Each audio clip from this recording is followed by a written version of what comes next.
Communication today की। आप सबको नमस्कार। मेरी आवाज आ रही है? हाँ सर, आ रही है आपकी जी। तो आप सबको नमस्कार और 2 बार नमस्कार सुर साहब को। सर आपको भी प्रणाम जी। कम्युनिकेशन टुडे और भारतीय विद्यापीठ के संयुक्त तत्वावधान में संचालित की जा रही 117वीं वेबिनार में आप सभी का हार्दिक स्वागत, अभिनंदन। जैसा कि आप सभी को विदित है, देश में आम चुनाव होने जा रहे हैं। इसी प्रसंग में हमने 3 वेबिनार प्लान की है ताकि मीडिया कर्मियों को, मीडिया के शोधार्थियों को, विद्यार्थियों को, मीडिया शिक्षकों को, मीडिया के अध्येताओं को इससे जुड़े हुए विभिन्न पक्षों की जानकारी मिल सके। इसकी विस्तार से जानकारी मैं कुछ समय बाद दूंगा। आज के कार्यक्रम की शुरुआत के लिए मैं सबसे पहले आमंत्रित करूंगा सरस्वती वंदना के लिए शहीद Mangal Pande PG girls college Meerut में अंग्रेजी विभाग की सहायक प्रोफेसर डॉक्टर उषा साहनी से कि वे सरस्वती वंदना की प्रतीकात्मक अभिव्यक्ति के साथ वेबिनार श्रृंखला की पृष्ठभूमि के बारे में कुछ जानकारी दें। डॉक्टर उषा साहनी अंग्रेजी शिक्षण के साथ साथ साहित्य की विभिन्न विधाओं में भी नियमित रूप से सृजनरत हैं। उनके अब तक 3 काव्य संग्रह एहसास तेरे मेरे, जिंदगी के रंग, मैं और मेरे अल्फाज प्रकाशित हो चुके हैं और कुछ सुनी कुछ कही यह काव्य संग्रह शीघ्र प्रकाश्य है।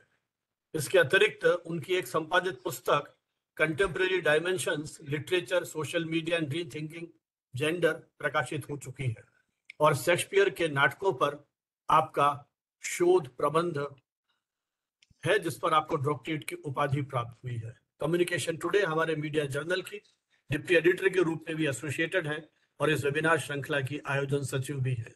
मैं डॉक्टर उषा साहनी से अनुरोध करूंगा कि वे सरस्वती वंदना की प्रस्तुति करें। डॉक्टर उषा साहनी।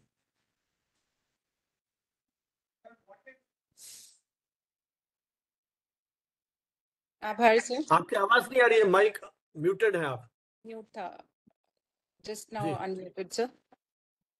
माँ शारदे के श्री चरणों में 2 पंक्तियां प्रस्तुत कर रही हूँ। या कुंदेन्दु तुषार हार धवला,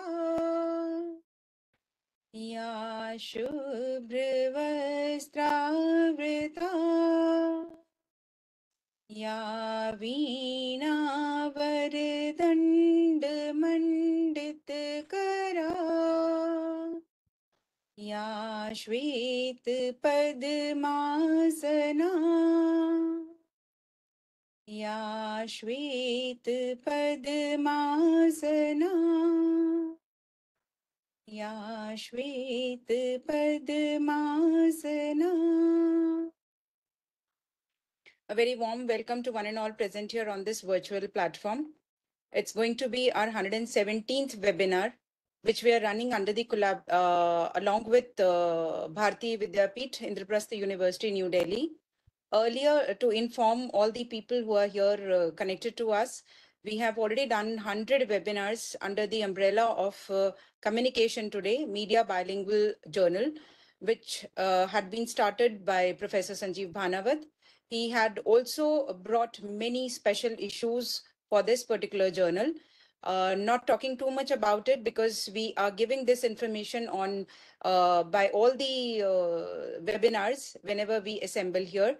But then this is the important fact that this particular journal has contributed a lot to the media fraternity. Professor Bhanavat has not left any stone unturned he has put all the efforts to pick up all the relevant topics. As today also we can witness that when the entire nation is having all the colors of election rainbow, at that time he has decided to come up with the topic related to election only. And today, as I already told, that it is 117th webinar. It is going to cover the topic election coverage, ethics and responsibilities of journalists. And we are going to have 3 renowned speakers today amongst us. Shri Prakash Dubey ji, Dr. Snehasi Sur, and Professor Rakesh Goswami. I'm sure that this particular webinar is going to throw a lot of light upon the culture that the journalists are supposed to follow while covering the entire news related to election. There are many points that can be discussed. Even the moment Professor Bhanavat discussed this topic, that he's going to come up with 3 webinars as a series, again within a series.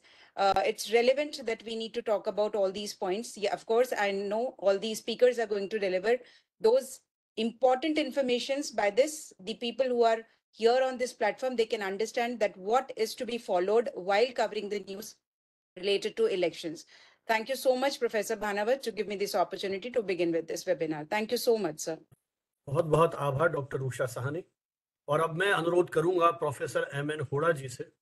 Professor होड़ा भारतीय विद्यापीठ के निदेशक हैं और उन्हीं के प्रयत्नों से, उन्हीं की पहल से ये जॉइंट कोलैबोरेशन की शुरुआत हमारी 101वीं वेबिनार के माध्यम से हुई है। प्रोफेसर होड़ा, भारतीय विद्यापीठ के निदेशक के रूप में आपने इस शैक्षणिक संस्थान को एक नया स्वरूप दिया है, विशेषकर मास कम्युनिकेशन डिपार्टमेंट, जिसको आपने एक आधारभूत ढांचा विकसित करते हुए मीडिया कर्मियों की नई पीढ़ी को तैयार करने के लिए एक विशेष प्रयास किए हैं। प्रोफेसर होड़ा स्वयं एक जर्नल का प्रकाशन कर रहे हैं जो अंतर्राष्ट्रीय स्तर पर विज्ञान के क्षेत्र में शोधार्थियों को एक महत्वपूर्ण मंच प्रदान कर रहा है, international journal of information technology, जो स्प्रिंगर से जिसका प्रकाशन हो रहा है। प्रोफेसर होड़ा अलीगढ़ मुस्लिम यूनिवर्सिटी के से उन्होंने अपना मास्टर्स और पीएचडी की उपाधि प्राप्त की है और मूलतः विज्ञान के विद्यार्थी हैं, लेकिन साहित्य में गहरी रुचि रखते हैं अपनी कविताओं के माध्यम से, और अपने गद्य को भी काव्यमय प्रस्तुति के माध्यम में आप विशेष दक्ष हैं। मैं प्रोफेसर होड़ा से अनुरोध करूंगा कि इस अवसर पर हम सभी प्रतिभागियों को संबोधित करें और भारतीय विद्यापीठ की ओर से सभी का स्वागत। Professor M N. Hoda ji. Thank you so much Banawat sir. आज के इस 117th नेशनल वेबिनार में आप सब लोगों का स्वागत करते हुए मैं खुशी महसूस कर रहा हूं, और खासकर इलेक्शन से पहले बनावत सर ने जो तीनों वेबिनार की सीरीज ढूंढी है इलेक्शन से कनेक्ट करके, ये अपने आप में इस टॉपिक की रिलेवेंस, नीड को दर्शाता है। आज का ये webinar election coverage, ethics and responsibilities of journalist. Ethics and responsibilities of journalist पे तो हमेशा बात करनी चाहिए, लेकिन जब जब इलेक्शन आए या जब ऐसी कोई खास एक्टिविटी हो उससे पहले याद दिलाना, क्योंकि आमतौर पे कहा जाता है जो चीजें याद नहीं दिलाई जाती वो बहुत बार हमारे डे टू डे आचरण से, हमारे डे टू डे लाइफ से दूर होने लगती हैं। तो इस पर्पस को सामने रख के जो बनावत सर ने ये टॉपिक रखा है, ये अपने आप में बहुत ही जरूरी, और हम सब लोग जो इस प्रोफेशन से जुड़े हैं, रादर मैं ये कहता हूँ कि एक डेमोक्रेटिक कंट्री का हर एक इंडिविजुअल अपने आप में एक इंडिपेंडेंट जर्नलिस्ट होता है। तो ये हम सब के लिए अप्लाई होती है, इवन अगर हम चौक चौराहे पे बात करें तब भी ये अप्लाई होता है। आगे कुछ कहने से पहले मैं ये सौभाग्य प्राप्त करूं कि हमारे आज के तीनों स्पीकर्स जो बनावत सर के मेहनत से हमारे साथ जुड़े हैं, उन सबको आज के इस प्रोग्राम में वेलकम करना चाहता हूं। हमारे साथ श्री प्रकाश दुबे जी, ग्रुप एडिटर दैनिक भास्कर नागपुर से जुड़ेंगे, और हमारे साथ डॉक्टर स्नेहा शेष, senior independent journalist and media educator, president press club of Kolkata आजकल काफी पर्टिकुलरली इलेक्शन की वजह से खबरों में है, न्यूज में है, एंड प्रोफेसर राकेश गोस्वामी जो कोर्स डायरेक्टर हैं Indian institute of mass communication, जो अब डीम्ड यूनिवर्सिटी हो गई है। आप सब लोगों का हार्दिक अभिनंदन हमारे इस प्लेटफॉर्म पे, जिस प्लेटफॉर्म की शुरुआत प्रोफेसर संजीव बनावत ने आज से तकरीबन 3.5 साल से ज्यादा कोविड के बैकड्रॉप में शुरुआत की थी, और 100 सीरीज पूरा शतक पूरा करने के बाद मुझे इत्तेफाक मिला बनावत सर को ये प्रपोजल देने का, और बनावत सर ने हैप्पीली ये प्रपोजल एक्सेप्ट किया, और अब 101 ऑनवर्ड्स ये सीरीज, जैसा कि बनावत सर ने और उषा मैम ने बताया, कि भारतीय विद्यापीठ और कम्युनिकेशन टुडे के साथ आयोजित किया जा रहा है। डियर फ्रेंड्स, जब हम एथिक्स एंड रिस्पॉन्सिबिलिटीज की बात करते हैं तो एथिक्स हर तरीके से लाइफ में अप्लाई होता है। और जर्नलिस्ट के लिए, चूंकि जर्नलिज्म एक ऐसा प्रोफेशन है जिसके बारे में कहा जाता है कि ये समाज में ओपिनियन फॉर्म करता है, ये समाज का परसेप्शन बदलता है, ये समाज को सोचने में मदद करता है कि हमें किस तरफ जाना चाहिए। और अगर किसी झूठ को बार बार कहा जाए तो शायद वो झूठ सच होने लगता है। तो इस वजह से कहा जाता है कि समाज में किसी समाज को अगर जिंदा रखना है तो जर्नलिज्म की कदर, जर्नलिज्म की वैल्यूज और जर्नलिज्म के core responsible and values based concept हमेशा जिंदा रहने चाहिए।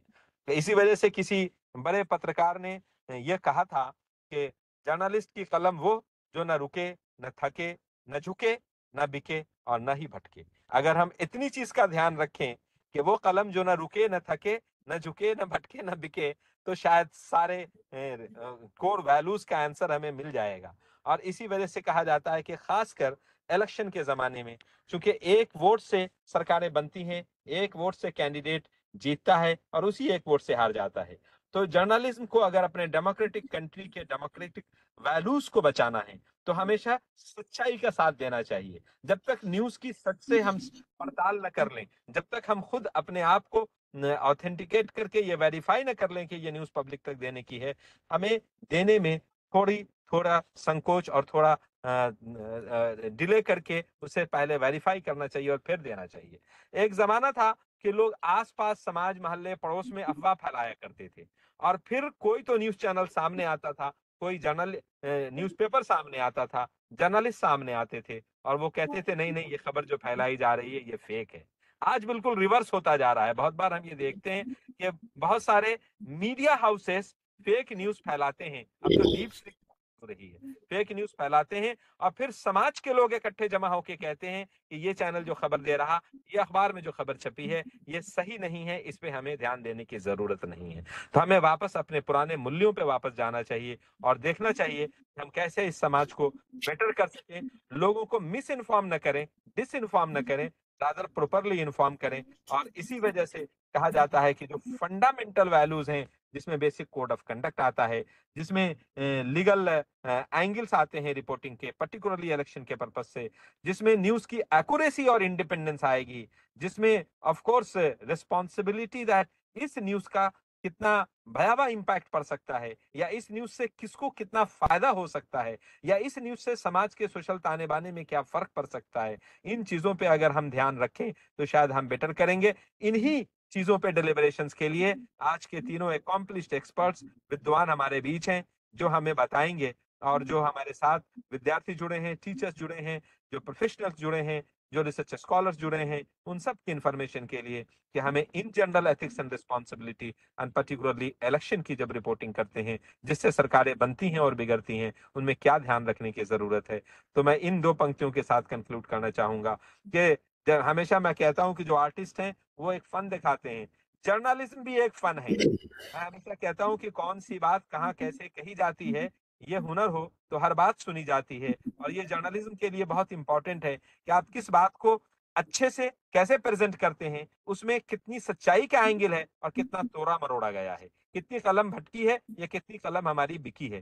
तो इससे अगर हम ठीक रहें तो हम सचमुच हम भी एक फनकार बन सकते हैं, और जर्नलिज्म प्रोफेशनल फनकार बनेगा तो मेरी ये दो पंक्तियां उनके लिए बहुत अच्छी फिट बैठती हैं कि फनकार हैं ये फन भी दिखाएंगे, पत्थर की इमारत को फूलों से गिराएंगे। Thank you so much. Over to you Banawat sir please. चलिए, बहुत बहुत आभार होड़ा जी। एक पत्रकार की लेखनी किस तरह से सामाजिक परिवर्तन की आधार भूमि बन सकती है, और बिना रुके, बिना झुके, बिना थके और बिना किसी तरह के समझौते किए हुए एक पत्रकार किस तरह से उन जीवन मूल्यों को, मौलिक जो हमारे मूल्य हैं, उनको केंद्रित करते हुए एक सामाजिक प्रहरी के रूप में काम करता है। बहुत बहुत आभार आपका। आगे बढ़ने से पहले मैं प्रियंका सिंह, जो भारतीय विद्यापीठ में पत्रकारिता विभाग में सहायक प्रोफेसर हैं और रेडियो और पॉडकास्टिंग में पीएचडी के लिए रजिस्टर्ड हैं, माखनलाल चतुर्वेदी राष्ट्रीय पत्रकारिता संचार विश्वविद्यालय के नोएडा परिसर से आपने अपना मास्टर्स की उपाधि प्राप्त की, और लेखन और वक्तृत्व कला दोनों में आपकी विशेष दक्षता है। आरजे के रूप में आप काम कर चुकी हैं। शिक्षण में जुड़ने से पहले मैं उनसे अनुरोध करूंगा कि वे हमारे सभी अतिथियों का ई बुके से स्वागत अभिनंदन करें। प्रियंका सिंह। और ई बुके के साथ जो खुशबू हम बांटना चाहते हैं, वो खुशबू का मतलब ये है कि खुशबू हम घर बैठे अपनी अपनी सीट पे अपने एहसासों, अपने जज्बातों और अपने मन मस्तिष्क में हम महसूस करें। और खुशबू इस वजह से भी जो बुके स्क्रीन पे शेयर किया जा रहा है, इसको महसूस इसलिए भी कर सकते हैं कि खुशबू एक ऐसी चीज है जिसे बांधना, जिसे रोकना, जिसे किसी ज्योग्राफिकल बाउंड्री में समेटना मुमकिन नहीं है। तो मैंने 2 पंक्तियां कही थी कि बड़ी मुश्किल में हूँ कैसे इजहार करूं, बड़ी मुश्किल में हूँ कैसे इजहार करूं, तू तो खुशबू है कैसे गिरफ्तार करूं। तो ये खुशबू को हम गिरफ्तार या कोई भी गिरफ्तार नहीं कर सकते। इलेक्ट्रॉनिक जमाना है, ई बुके है, इसके साथ आप सब लोगों का स्वागत है और खुशबू अपने एहसासों में महसूस कीजिए। Thank you so much. चलिए, इसी खुशबू और ज्ञान की सुरभि को हम इसी प्रकार से प्रसारित करते रहें। एक बार पुनः हमारे सभी अतिथियों का, सभी संभागियों का हार्दिक स्वागत, अभिनंदन। और जैसा कि आप सबको विदित है, आज का हमारा विषय है election coverage, ethics and responsibility of journalist. जैसा हुडा जी ने कहा कि एथिक्स और रेस्पॉन्सिबिलिटी की बात तो जीवन के हर क्षेत्र में है। हर जो भी हमारे लोकतांत्रिक संस्थान हैं, उनसे यह अपेक्षा की जाती है। लेकिन दुर्भाग्य से जिस तरह से अनेक लोकतांत्रिक संस्थाओं के मूल्यों का क्षरण हुआ है, शायद मीडिया भी उससे बचा हुआ नहीं है। इसीलिए आवश्यकता पड़ती है कि इन विषयों पर हम समय समय पर चिंतन मनन करते हुए अपने उन कर्तव्यों का कहीं आत्मावलोकन कर सके। मैं अभी कुछ रिपोर्ट्स देख रहा था। एक रिपोर्ट में ये बताया गया कि दुनिया के लगभग द इकोनॉमिस्ट इंटेलिजेंस का एक सर्वे था। 167 देशों में 116 देशों में लोकतांत्रिक मूल्यों में गिरावट आ रही है। तो जो लोग सत्ता में हैं, कहीं ना कहीं उन लोकतांत्रिक व्यवस्थाओं को तहस नहस करने के लिए किसी न किसी रूप से, चाहे किसी भी राजनीतिक दल की हम बात करें, कहीं ना कहीं वो दबाव जो है वो पैदा करने की कोशिश करते हैं। लेकिन चुनाव एक बहुत महत्वपूर्ण, किसी भी राष्ट्र के लिए महत्वपूर्ण एक तरह से उत्सव की तरह से है। और संयोग से 2024 में दुनिया के अनेक देशों के अंदर चुनाव होने जा रहे हैं। तो मुझे लगता है कि हमारी ये चर्चा न सिर्फ भारतीय संदर्भ में बल्कि दुनिया के संदर्भ में अपना एक विशेष प्रासंगिकता और महत्व रखती है। किस प्रकार से चुनाव के दौरान दुष्प्रचार किए जाते हैं, किस तरह से मतदाताओं का दमन करने के प्रयास किए जाते हैं, किस तरह से सत्ता निरकुंश होती चली जाती है, किस तरह से धन का दुरुपयोग होता है, किस तरह से अल्पसंख्यकों को मताधिकार से वंचित करने के प्रयास होते हैं, हिंसा आदि न जाने कितने ऐसे घटनाक्रम हैं जो कहीं ना कहीं एक निष्पक्ष और स्वस्थ मतदान में बाधाएं पैदा करते हैं। एक समय था जब हम पढ़ते थे, देखते थे टीवी चैनल्स पर भी कि बूथ लूटे जाते थे। बाद में दौर आया कि इस तरह से दूसरे तरीकों से अब मतदाताओं को प्रभावित करने का प्रयास किया जा रहा है। जो लोग चुनाव में खड़े हो रहे हैं, धनी और ताकतवर लोगों के साथ गठजोड़ कर लेते हैं। सोशल मीडिया के जरिए अफवाहें फैलाई जा रही हैं। महामारी के नाम पर कई बार नागरिक स्वतंत्रताओं का दमन किया जाने लगा। हमारी कवरेज प्रत्याशी केंद्रित कवरेज होती जा रही है। जो प्रमुख प्रत्याशी हैं, उसके इर्द गिर्द मीडिया घूमता रहता है। कौन जीतेगा, कौन हारेगा तक हम सीमित रहते हैं। मुद्दों की बात कितनी की जाती है, राजनीतिक दलों के घोषणा पत्रों को कितना प्रसारित किया जाता है। जो मुद्दे मान सामान्य उम्मीदवार ने भी उठाए हैं, तो क्या हम उसको प्रमुखता से प्रकाशित या प्रसारित कर सकते हैं। नीतिगत सवालों और मुद्दों पर कितना हम संवाद कर पाने में सक्षम हैं। बहुत सारी चीजें हैं जो पत्रकार क्षेत्र में काम कर रहे हैं, उनके सोर्स किस तरह से हैं, क्या वो उन ऑनलाइन तकनीकों का उपयोग कर पा रहे हैं, क्या राजनीतिक विज्ञापनों की पहचान कर पा रहे हैं, क्या उनके पास इस तरह का डेटाबेस है पुराने चुनावों का जिस पर आधारित वो शोध परख रिपोर्ट प्रकाशित कर सकें। उम्मीदवारों की पृष्ठभूमि की कितनी सटीक जानकारी वो दे पा रहे हैं। मतदान की तैयारियों को लेकर के सार्वजनिक नैतिकता के उच्च मानदंडों को वो किस सीमा तक तय कर पा रहे हैं। मतदाताओं की क्या अपेक्षाएं अपने इन चुने हुए प्रतिनिधियों से या जो चुनाव में खड़े हो रहे हैं इनके साथ है। इन संस्थानों की, मीडिया संस्थानों की जवाबदेही कितनी है। निष्पक्ष रिपोर्टिंग सबसे मुख्य मुद्दा है। पेड न्यूज पिछले चुनावों में एक बहुत बड़ा मुद्दा बनकर के उभरा था। और आज भी ऐसी समितियां बनाई जा रही हैं जो पेड न्यूज को लेकर के सजग सतर्क हैं। हमारी रिपोर्टिंग कितनी अतिशयोक्तिपूर्ण है, हम मुद्दों को कितनी प्राथमिकता दे रहे हैं, सांप्रदायिक और जातीय आधार पर कितना रिपोर्टिंग हो रही है। प्रकाश दुबे जी हमारे साथ हैं जो प्रेस काउंसिल के मेंबर भी रहे। कई बार मुझे लगता है कि जब रिपोर्टिंग होती है तो अक्सर ये कहा जाता है कि फलानी कॉन्स्टिट्यूएंसी में इतने ब्राह्मण वोट, इतने जाट वोट, इतने राजपूत, इतने एससी एसटी, क्या इस तरह की रिपोर्टिंग, हालांकि जब प्रेस काउंसिल के गाइडलाइंस में देख रहा था तो उसमें सिर्फ ये लिखा हुआ है सांप्रदायिक और जातीय रिपोर्टिंग नहीं हो, लेकिन जो इस तरह की रिपोर्टिंग है इस पर क्या कहीं कोई अंकुश है या पूरी स्वतंत्रता है? क्योंकि इस तरह की रिपोर्टिंग कहीं ना कहीं जिस जाति बंधन को हम तोड़ने की बात, पिछले आजादी के बाद की यदि बात करूं तो हम जिसको बड़ी सशक्तता के साथ कह रहे हैं, लेकिन ये इस तरह के प्रसंग मुझे लगता है उन सारे प्रयासों पर कहीं एक आघात पहुंचाते हैं। किस प्रकार से झूठे आलोचनात्मक वक्तव्यों को प्रकाशित किया जा रहा है, कितने प्रलोभन से हम बच पा रहे हैं, क्या मीडिया राजनीतिक दलों के प्रचार का हिस्सा बन गया है? मतदान पूर्व या मतदान के पश्चात समय समय पर होने वाले जो सर्वे हैं उसमें क्या ये पूरी जानकारी दी जाती है कि सर्वे कौन सी एजेंसी ने किया, सर्वे में कितने सैंपल हमने लिए, सर्वे की मेथोडोलॉजी क्या थी, इसमें गलती होने की कितनी गुंजाइश है? बहुत सारी ऐसी चीजें हैं जिसके बारे में पाठकों और दर्शकों को पूरी जानकारी देनी चाहिए। क्या इलेक्शन कमीशन या दूसरी ऐसी एजेंसीज, आज जब आर्मी के हमारे जो विभाग हैं जुड़े हुए हैं, सैन्य विभाग, वो पत्रकारों के लिए इस तरह के कोर्सेज चला रहे हैं, क्या इलेक्शन कमीशन या प्रेस काउंसिल या दूसरी ऐसी एजेंसीज जो हैं वो जो पॉलिटिकल जर्नलिस्ट हैं उनके लिए कोई इस तरह की ट्रेनिंग दे रही है? हमारे जो पत्रकार पॉलिटिकल रिपोर्टिंग कर रहे हैं उनका खुद का राजनीतिक ज्ञान किस तरह का है? मुझे लगता है बहुत सारी चीजें ऐसी हैं जिस पर कहीं ना कहीं बात की जानी चाहिए और इस डिबेट को आगे बढ़ाना जाना चाहिए। संयोग से हमारे साथ आज जो तीनों एक्सपर्ट हैं उनका अपना लंबा अनुभव है, चाहे वो प्रकाश दुबे जी हैं, चाहे डॉक्टर स्नेहाशीष सूर हैं, चाहे डॉक्टर राकेश गोस्वामी हैं। तो शुरुआत हम करेंगे आदरणीय प्रकाश दुबे जी से, जिनके साथ मेरा 1.5 दशक पुराना परिचय है और देश के अलग अलग मंचों पर इस तरह के अकादमिक उपक्रमों में उनसे संवाद करने का लाभ मुझे मिलता रहा है। दुबे जी नागपुर का जो भास्कर ग्रुप है उसके ग्रुप एडिटर के रूप में इस समय काम कर रहे हैं। लंबे समय से आप भास्कर समूह के साथ जुड़े हुए हैं। प्रेस काउंसिल में आपका ये दूसरा टर्म है और प्रेस काउंसिल जैसा जो मीडिया से जुड़े हुए मित्र इसमें जुड़े हुए हैं वो जानते हैं कि प्रेस काउंसिल किस तरह से हमारे देश में पत्रकारिता के उस उच्च स्तरीय मानदंडों को कायम करने के लिए एक नैतिक शक्ति के रूप में काम कर रही है। तो मुझे लगता है कि दुबे जी का वो जो सारा परिदृश्य है, परिप्रेक्ष्य, अनुभव है, वो हमें कुछ मार्गदर्शन दे पाएगा। तो दुबे जी ग्रुप एडिटर के रूप में उन्होंने जिस तरह से न सिर्फ पत्रकारों को नेतृत्व दिया बल्कि देश के अनेक प्रमुख संस्थानों के साथ गेस्ट फैकल्टी के रूप में भी आप जुड़े हुए हैं। कई विश्वविद्यालयों की बोर्ड ऑफ स्टडीज के माध्यम से आप उन कोर्सेज को अपडेट करने के लिए भी काम कर रहे हैं। आपने लोक प्रशासन और समाज विज्ञान में अपनी मास्टर्स की उपाधि प्राप्त की और जर्नलिज्म में बैचलर्स डिग्री भी किया है आपने। हिंदी, मराठी और अंग्रेजी तीनों भाषाओं में आप समान अधिकार से लिखते हैं। 2008 का जो यूएस का चुनाव था उसको भी कवर करने का आपको मौका मिला है।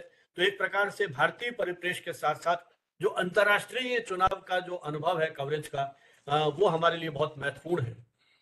आपने कुछ पुस्तकें लिखी हैं जिसमें राजकाज में लोकलाज, विचार की पत्रकारिता, गहे समय ने पांव, ये एक संस्मरणात्मक पुस्तक है, असम, एक इंसानी भूचाल, ये कुछ पुस्तकें आपकी प्रकाशित हुई हैं पत्रकारिता और साहित्य की विभिन्न विधाओं पर केंद्रित। देश में अलग अलग स्थानों पर आयोजित अनेक सेमिनार और वेबिनार्स में आपने सहभागिता की है। प्रेस परिषद का जो एक वैश्विक संगठन है WAPC, उसमें भी आपने भारत का प्रतिनिधित्व किया है।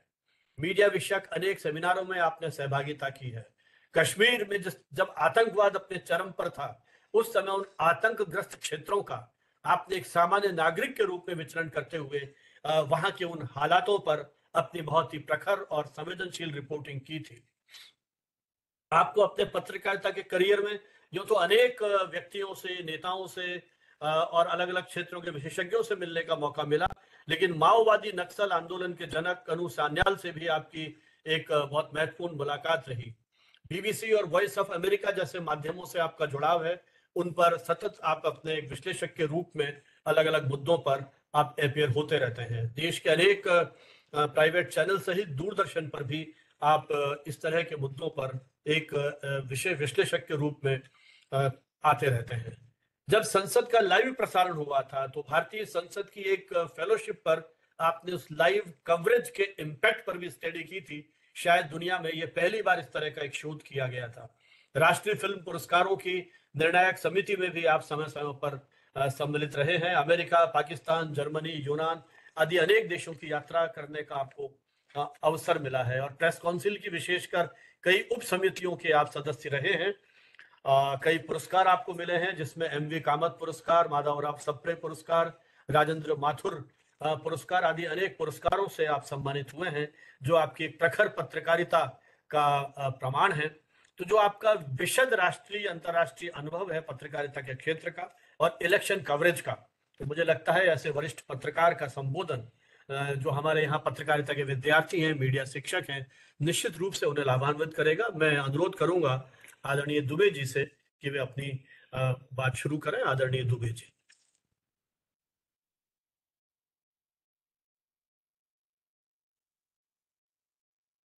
सर दुबे साहब सुन रहे हैं आप?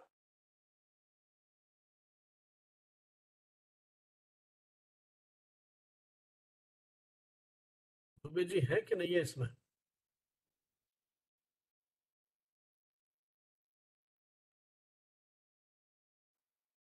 दुबे जी आप सुन रहे हैं हमको?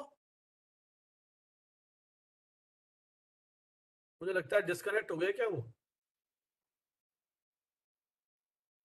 सर वो डिस्कनेक्ट कर चुके हैं, हम आगे बढ़ सकते हैं, तब तक मैं उनसे ज्वाइन करवाता हूँ आप या तो कॉल कर लीजिए वापस एक बार, है ना? तो फिर मैं चलिए उनसे दुबे जी जब तक ज्वाइन करते हैं दोबारा, तो मैं डॉक्टर स्नेहाशीष सूर उनसे अनुरोध करूंगा कि वे अपनी बात कहें। सूर साहब से भी हमारे बहुत पुराने मित्र हैं और अपनी वेबिनार श्रृंखला में पहले भी एक बार आप आ चुके हैं और पत्रकारों का जो एक पूरा नेतृत्व है, कलकत्ता प्रेस क्लब के प्रेसिडेंट के रूप में आपने उन पत्रकारों के संघर्ष उसमें पूरी तरह से आपने एक तरह से साथ दिया है।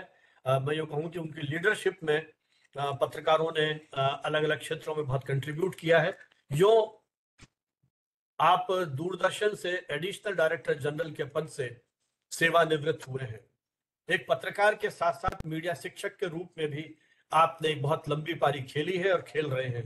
देश के अनेक विश्वविद्यालयों और संस्थानों से आप जुड़े हुए हैं और विदेशों में भी आप इस तरह के ट्रेनिंग प्रोग्राम्स को संचालित करते रहे हैं। Asian Pacific broadcasting union Kuala Lumpur, उनमें आप जो उनका ब्रॉडकास्टिंग का है वहाँ रेगुलर एक ट्रेनर के रूप में आप जाते रहे हैं। इसी तरह जापान में भी आपने इस तरह के ट्रेनिंग प्रोग्राम्स जो हैं वो आयोजित किए हैं। यूनिसेफ पश्चिम बंगाल, वहाँ आप डेवलपमेंट जर्नलिज्म का जो एक प्रोजेक्ट है उसके एडवाइजर भी हैं। और मेरे लिए विशेष भावनात्मक जुड़ाव ये है कि जो ये डेवलपमेंट जर्नलिज्म का ये जो झंडा है जो आज स्नेहाशीष जी के नेतृत्व में आगे उठाया गया है, इसकी शुरुआत सुचरिता वर्धन जी जो आजकल कलकत्ता में पोस्टेड है और इनके साथ काम कर रही हैं, राजस्थान में हमने उनके साथ लगभग 3 साल तक काम किया था और देश के अलग अलग क्षेत्रों से पत्रकारों को और मीडिया टीचर्स को हमने आमंत्रित किया था। उसको अब बहुत व्यापक स्तर पर और बंगाल के दूर दराज क्षेत्रों में पत्रकारों की ट्रेनिंग से लेकर के मीडिया टीचर्स और मीडिया स्टूडेंट्स के साथ आप काम कर रहे हैं। तो डेवलपमेंट जर्नलिज्म को एक डिसिप्लिन के रूप में बनाने में यूनिसेफ के जो एफर्ट्स हैं वो बड़े महत्वपूर्ण हैं। आपने हाल ही में कोलकाता यूनिवर्सिटी से अपनी पीएचडी की उपाधि प्राप्त की है और शायद उसके बाद पहली बार हम चाहे आवासीय मंच से रूबरू हो रहे हों, तो हम आपको बधाई भी देना चाहेंगे इस पीएचडी डिग्री के लिए। आपकी अनेक पुस्तकें प्रकाशित हैं, शोध पत्र और सेमिनार्स में आपकी सहभागिता बनी रही। अभी कुछ समय पहले बांग्लादेश में चुनाव थे, वहां आप एक ऑब्जर्वर के रूप में नियुक्त किए गए। इसके अतिरिक्त राष्ट्रपति, प्रधानमंत्री और अनेक इस तरह की वीआईपी विजिट्स में आपको देश विदेश में जाने का मौका मिलता रहा है। तो जो व्यापक अनुभव स्नेहाशीष जी का है, तो मैं आपसे अनुरोध करूंगा कि आज के इस विषय पर आप क्या सोचते हैं कि किस तरह से एक जर्नलिस्ट को अपनी भूमिका निभानी चाहिए। भाई स्नेहाशीष सूर सर, आप म्यूटेड हैं। संजीव वनवात साहब, जो हमको मीडिया के गुरु मानते हैं हम सभी लोग, और आपके आशीर्वाद से मैं हर एपिसोड के बारे में दिखता रहता है, और हमको कब ये मौका मिलेगा हम उसका इंतजार करते हैं। लेकिन इस बार मेरी खुशी इसमें नहीं है कि हमें मौका भी मिल गया, ये रिनाउंड एंड वेल एक्लेम्ड जो 100 का सदी पार किया है, तो वो अभी सारे देश में इसका एक ग्रहण योग्यता और मान्यता प्राप्त हुए हैं। और देखिए, कोविड में हमें नया कुछ सिखाया। ये चीज एक है कि हम कहीं भी बैठे हैं तो हम सारे हमारे जो ज्ञान है वो हम आदान प्रदान कर सकते हैं।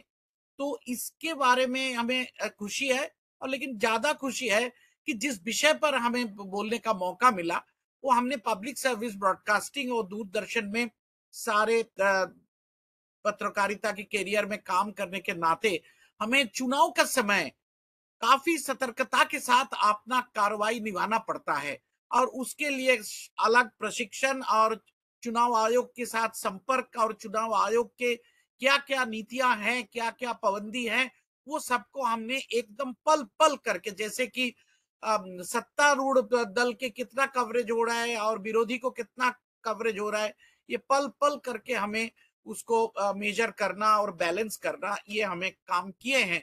तो उसीलिए ये शेयर करने में हमें ज्यादा खुशी हुई है।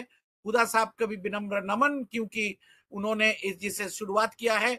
हमें खुशी की बात है कि हम इसमें प्रकाश दुबे जी से भी जुड़े हुए हैं। मुझे लग रहा है कि हमको पहला बोलने का मौका देने के लिए प्रकाश जी कुछ एडिटोरियल काम पे चले गए हैं। हमको उम्मीद है कि जरूर वो वापस आएंगे और हमारे मार्गदर्शन करेंगे। वो हमारे प्रवीण और बहुत ही एक्सपीरियंस्ड एडिटर हैं, और हम भी उनको बहुत ही मानते हैं। तो ये भी एक दूसरे चीज है जो हमारे गुरु स्थानीय लोग हैं। आज काफी लोग एक साथ हम बैठे हैं, और IIMC के जो डेवलपमेंट जर्नलिज्म के प्रोफेसर साहब है, उनको भी हमारे विनम्र नमन, और बाकी सबको। मैं सीधी तौर पर विषय पर आना चाहूंगा कि देखिए, मैं 2 शब्द के जरिए ये चुनावी कवरेज के बात करूंगा। एक है फेयर एंड बैलेंस्ड। आप पत्रकार है, आप ये पत्रकारिता प्रोफेशन में हैं, तो कम से कम अलग समय में आप क्या कर रहे हैं, किसके थोड़ा सा फेवर हो रहा है कि नहीं हो रहा है, वो तो दूसरी बात है, उसको भी वो नहीं होना चाहिए, लेकिन कभी कभार हो भी सकता है। लेकिन चुनावी कवरेज में आपको फेयरनेस एंड बैलेंस, ये 2 चीज के ऊपर हर स्टोरी में आपको ध्यान रखना पड़ेगा। ये आपके लिए दायित्व भी सिर्फ नहीं है, रिस्पॉन्सिबल जर्नलिज्म के जिक्र कर रहे हैं हमारे आज के विषय के जो शिरोनाम है उसमें कहा जाता है कि सिर्फ रिस्पॉन्सिबिलिटी नहीं है, ये हमारे से समाज हमसे ये चाहते हैं, और हम 4th स्टेट कहते हैं। डेमोक्रेसी में हमें ज्यादा रोल है, क्योंकि हमारे जरिए मतदाताओं ने ज्ञान मिलेगा कि कौन सा पार्टी का क्या कहना है, उसके मैनिफेस्टो में क्या है, उनका अग्राधिकार क्या है, और वो क्या चाहते हैं, क्या लागू करना चाहेंगे, वो किस मुद्दे पर वो चुनाव में आए हैं। ये सब जानकारी आप एक मीटिंग में तो 1 लाख लोग हो सकता है, 2 लाख 3 लाख, चुनावी मीटिंग में ज्यादा लोग होते नहीं है, लेकिन बाकी सैकड़ों लोगों के पास कैसे पहुंचे, मीडिया के जरिए पहुंचने हैं। तो ये काम एक करना है। तो उसमें से मैंने फेयर एंड बैलेंस, देखिए फेयर के बारे में हम क्या कहते हैं, इक्वल वेटेज, जो सारे पक्ष है उसमें इक्वल वेटेज। देखिए, इक्वल वेटेज और बैलेंस मतलब आप समझते हैं संतुलन। तो ये सबके बारे में एक तो बैलेंस करके चलना पड़ता है, और संतुलन एक दिन का बुलेटिन और एक दिन का अखबार में संतुलन होता नहीं है, कि हम सभी जानते हैं कि खबर खबरें की तरह चलते हैं। आज एक माननीय प्रधानमंत्री जी कहाँ संबोधित किया है, तो उसमें तो उसी अखबार में, उसी जगह का अखबार में, उसी स्टेट का अखबार में वो फैला होएगा। तो लेकिन बाद में जो लीडर ऑफ ऑपोजिशन जिस दिन आ रहा है उसी को मोरलेस इक्वल कवरेज देना। तो within a specified time period आपको within specific time period आपको ये संतुलन करना चाहिए, बैलेंस करना चाहिए। ये नहीं है कि आप एक ही दिन कर रहे हैं, लेकिन आपको उद्देश्य क्या है, संतुलन करना या नहीं करना, ये प्रकट होना चाहिए। और जो हमें इक्वल वेटेज कहता है, जो हमने बताया कि इक्वल वेटेज हर दिन नहीं होते हैं, और इक्वल वेटेज मान लीजिए कि जो एक सत्तारूढ़ या विरोधी के सबसे बड़े नेता हैं, उनके खिलाफ जो लड़ते हैं वो उतना बड़ा नहीं भी हो सकता है, तो उसके तो आप इक्वल कवरेज नहीं देंगे, लेकिन उसको आप वॉश आउट भी नहीं कर सकते हैं। अगर आपने सबसे बड़े नेता के बारे में, उनका चुनावी प्रक्रिया के बारे में, उनका जो प्रचार है उसके बारे में आप लिख रहे हैं, तब आपको दूसरे उस कॉन्स्टिट्यूएंसी में बाकी सारे जितने प्रार्थी है उसको आप ब्लैकआउट नहीं कर सकते। उतना तो कवरेज नहीं देंगे, ये तो बात सही है, क्योंकि लोग भी, अपना पाठक, दर्शक, श्रोता भी दूसरे का इतना जानने के लिए आग्रही नहीं है, लेकिन आप ब्लैकआउट भी नहीं कर सकते। दूसरे कौन कौन है कम से कम ये बताना चाहिए, उनको भी क्या बात है थोड़ा इसमें बताना चाहिए। तो ये फेयर एंड बैलेंस में मैंने शुरू करूंगा। जैसे कि देखिए, एक तरीका होता है नॉमिनेशन फाइलिंग, उसका कवरेज कैसे होना चाहिए कि अगर एक दिन एक कॉन्स्टिट्यूएंसी का सारे लोग नॉमिनेशन देते नहीं है, तो आप इंपॉर्टेंट लोगों को कर रहे हैं एक कॉन्स्टिट्यूएंसी में, अगर आपको संभव है तो जो ये मैंने टेलीविजन के बारे में कर रहा है, जो चुनावी मनोनयन पेश के बारे में जो रोड शो करके जाते हैं, तो एक का रोड शो दिखा रहे हैं, तो अगर आप सारे पार्टी का लीडर्स को दिखाइए, नहीं तो उस कॉन्स्टिट्यूएंसी में एक का नॉमिनेशन दिखाया, आज के दिन 3-4 दिन बाद दूसरा नॉमिनेशन दे रहे हैं, उसको भी दिखाइए, तो कोई ना कह सके कि भाई उनका नॉमिनेशन दिखाया, हमारा नहीं दिखाया। लेकिन आप कैसे करेंगे ये? How much you are committed to fair and balance reporting, it all depends on you. We understand that there are media which are inclined to political parties. This is open. They have agendas, agenda-driven coverage, agenda-driven media. But at least I think we all should be in unison that at least during election, whatever little this side or that side, more or less, there should not be any gross inequality or gross imbalance. ये हमें होना चाहिए। तो शुरू में nomination हो गया, उसके बाद जो मैनिफेस्टोज आता है, तो आप एक पार्टी का मैनिफेस्टो के ऊपर ज्यादा चर्चा किया तो एक ही दिन तो होता नहीं है, दूसरे दिन जब आएगा उनको भी नोटिस करना है। देखिए, इक्वली करना है कि कितना करना है। हम तो एक जमाना था उसमें पल पल के, इसका 3 मिनट दिया आज, तो जब दूसरे का हो रहा है उसमें भी 3 मिनट ही देना है, हमने मेजर करते रहा। लेकिन वो सब जमाना आज चला गया। लेकिन आपका उद्देश्य क्या है, वही, that is in good faith you have to do it. So उसका कवरेज हो गया। देन कॉन्स्टिट्यूएंसी प्रोफाइल, तो तीसरा होता है कॉन्स्टिट्यूएंसी प्रोफाइल। तो कॉन्स्टिट्यूएंसी प्रोफाइल में भी आप जैसे कहा है, जो इंपॉर्टेंट कॉन्स्टिट्यूएंसीज होते हैं मैं वहीं जाते हैं, और उसमें दोनों मेन उम्मीदवार होते हैं, तीसरा चौथा है चुनावी मैदान में है, लेकिन उतना प्रकट नहीं है, तो आप उसको ब्लैकआउट नहीं कर सकते। पहला को दीजिए, दूसरा को दीजिए, तीसरा चौथा को थोड़ा सा नोटिस भी कीजिए। ये नहीं है कि वो चुनाव में है ही नहीं। तो ये थोड़ा सा ये होना चाहिए। जैसे हम कैंपेन ट्रेल करता है, देखिए कैंपेन ट्रेल तो एक कॉन्स्टिट्यूएंसी में सबको नहीं होता है, कैंपेन ट्रेल बड़े बड़े नेताओं के होता है। तो वो जब बैलेंस करेंगे, आप सत्तारूढ़ पार्टी का 2-3 के किए हैं, तो अपोजिशन का 2-3 के किए, दूसरे पार्टी का भी 2-3 के किए हैं। जैसे हमें जानकारी होना चाहिए, एक national level recognised political party होता है, state level recognised political party होता है, और तीसरा होता है रजिस्टर्ड पॉलिटिकल पार्टी। कोई ऑफिशियल सिंबल में लड़ते हैं, कोई फ्री सिंबल में लड़ते हैं। तो ये तीनों किस्म का रिकॉग्निशन है। तो national political party, state level national level recognised political party by election commission, state level recognised political party, and the third is registered political party. कुछ पार्टियां होते हैं जो रजिस्टर्ड नहीं है, कोई किसी कॉन्स्टिट्यूएंसी में निर्दल उम्मीदवार भी बहुत इंपॉर्टेंट होते हैं, ये हम देखे हैं। टिकट नहीं मिला ऑफिशियली, दूसरा वो खड़ा हो गए, बागी प्रार्थी के हिसाब से खड़े हो गए, वो चुनाव में बहुत असर फैलाएगा, तो उसको भी तो कवरेज आना चाहिए। तो थोड़ा सा स्थिति जो है, उस स्थिति को हमारे दर्शक, पाठक और श्रोता के सामने पेश करना सही तरह से, ये हमारे, इसके लिए हमें वचनबद्ध होना चाहिए। देखिए, इसके बाद जो है एक पेड न्यूज का मामला अभी आए हैं, एक चुनावी कवरेज से ही आए हैं। देश में जितने भी चर्चा हो रहा है पेड न्यूज का, वो चुनावी मामले से आ रहे हैं। जो चुनावी प्रचार का कवरेज होता है, उसमें प्रेस काउंसिल ऑफ इंडिया और इलेक्शन कमीशन ऑफ इंडिया जो डेफिनेशन को मान्यता दिए हैं, उसमें कहा गया है कि जिसमें कोई कंसिडरेशन के जरिए हमें कुछ कवरेज कर रहा है, अगर तनख्वाह मिले या कुछ फेवर मिले या कुछ मिले, तो उसी के हिसाब से हम उसको लेकर हम उसका विनिमय में क्वा प्रो को जिसको कहा जाता है, हम किसके बारे में लिख रहे हैं और दूसरे उम्मीदवारों को ब्लैकआउट करता है और वो जीतेगा भाई जीतेगा, जीतेगा भाई जीतेगा। ये तो पॉलिटिकल पार्टी का कैंपेन के टोन है। हमारा टोन है उनका इश्यूज क्या है क्या नहीं है और वो कैसे ठीक है, संभावना है या नहीं है, वो भी थोड़ा एक दो लाइन लास्ट में आते हैं। तो पेड न्यूज के देखने के लिए अभी डिस्ट्रिक्ट और स्टेट और नेशनल लेवल पे एमसीएमसी कहा जाता है, मीडिया सर्टिफिकेशन एंड मैनेजमेंट क्या कहता है, हम आएंगे उसमें। तो वो कमिटियां तैयार होते हैं। तो वो कमिटी के वजह से किसी ने कंप्लेन कर दी तो वो चुनाव रिपोर्ट वो पढ़ के दिखेंगे और वो कमेटी सिद्धांत लेंगे कि नहीं भाई ये वन साइडेड है। और ये वन साइडेड क्यों है कि इसके पीछे कुछ जरूर कुछ कॉन्सिडरेशन होगी। तो अगर ये सब आते हैं तो इसके खिलाफ मामला होते हैं, इसके खिलाफ कार्रवाई होते हैं।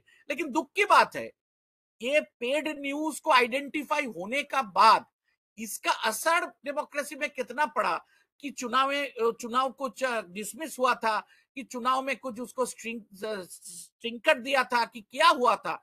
यही हमारे मुश्किल है, मुसीबत है कि हमने कानूनन बहुत कुछ करते हैं लेकिन उस कानून का असर मतलब मतलब उसका हम सबको प्रचार करें और उसको आइडेंटिफाई करें, लेकिन जो दोषी है उसको क्या साजा मिल रहा है इस बारे में, ये पेड न्यूज के बारे में ज्यादा जानकारी नहीं है। ये बिहार में कुछ केसेस हुए थे जहां एक्शंस लिए गए थे, बाद में उतना जानकारी नहीं है। एक पॉलिटिकल एड का भी मामला है, जो पॉलिटिकल एड दिया जाता है उसको पहले से ही एमसीएमसी से क्लियर करना पड़ता है और उसको कितना तनख्वाह दिया है ये सब डिक्लेयर करना पड़ता है। और सोशल मीडिया का भी अभी काफी पाबंदी है क्योंकि अपना ऑफिशियल सोशल मीडिया अकाउंट देना है और वो भी देके आपको बात कर मतलब वो कौन सा ऑफिशियल अकाउंट आप कर रहे हैं उसको सारी चीजें इलेक्शन चुनाव आयोग ने निर्धारित कर दिया।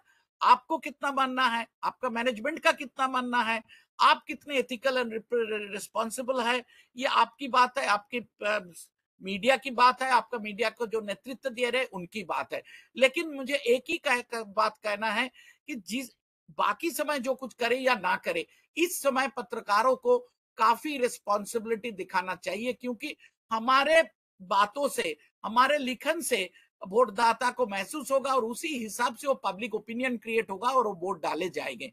तो जो इंफॉर्मेशन हमारे जरिए पास ऑन होता है टू द वोटर्स, तो उसमें थोड़ा रिस्पॉन्सिबल और सारे होना चाहिए। हम आधे कक्ष को दिखाएंगे, बाकी आधे कक्ष में कितने लोग हैं उसके बारे में हम वोटदाता को बताएंगे नहीं, तो उसको पता कैसे होगा कि आधे उस कक्ष के उस साइड पे पर्दा के ऊपर भी कुछ लोग इंतजार में हैं। माननीय प्रकाश जी आ गए, मैं उनसे 2 मिनट का समय भिक्षा करूंगा और ये जो किताब जो गाइडलाइंस है उसके बारे में थोड़ा सा मैं जिक्र करना चाहूंगा 2 मिनट में। अगर हम कर सके तो ठीक है, देख लेते हैं। 1 मिनट दीजिए मुझे।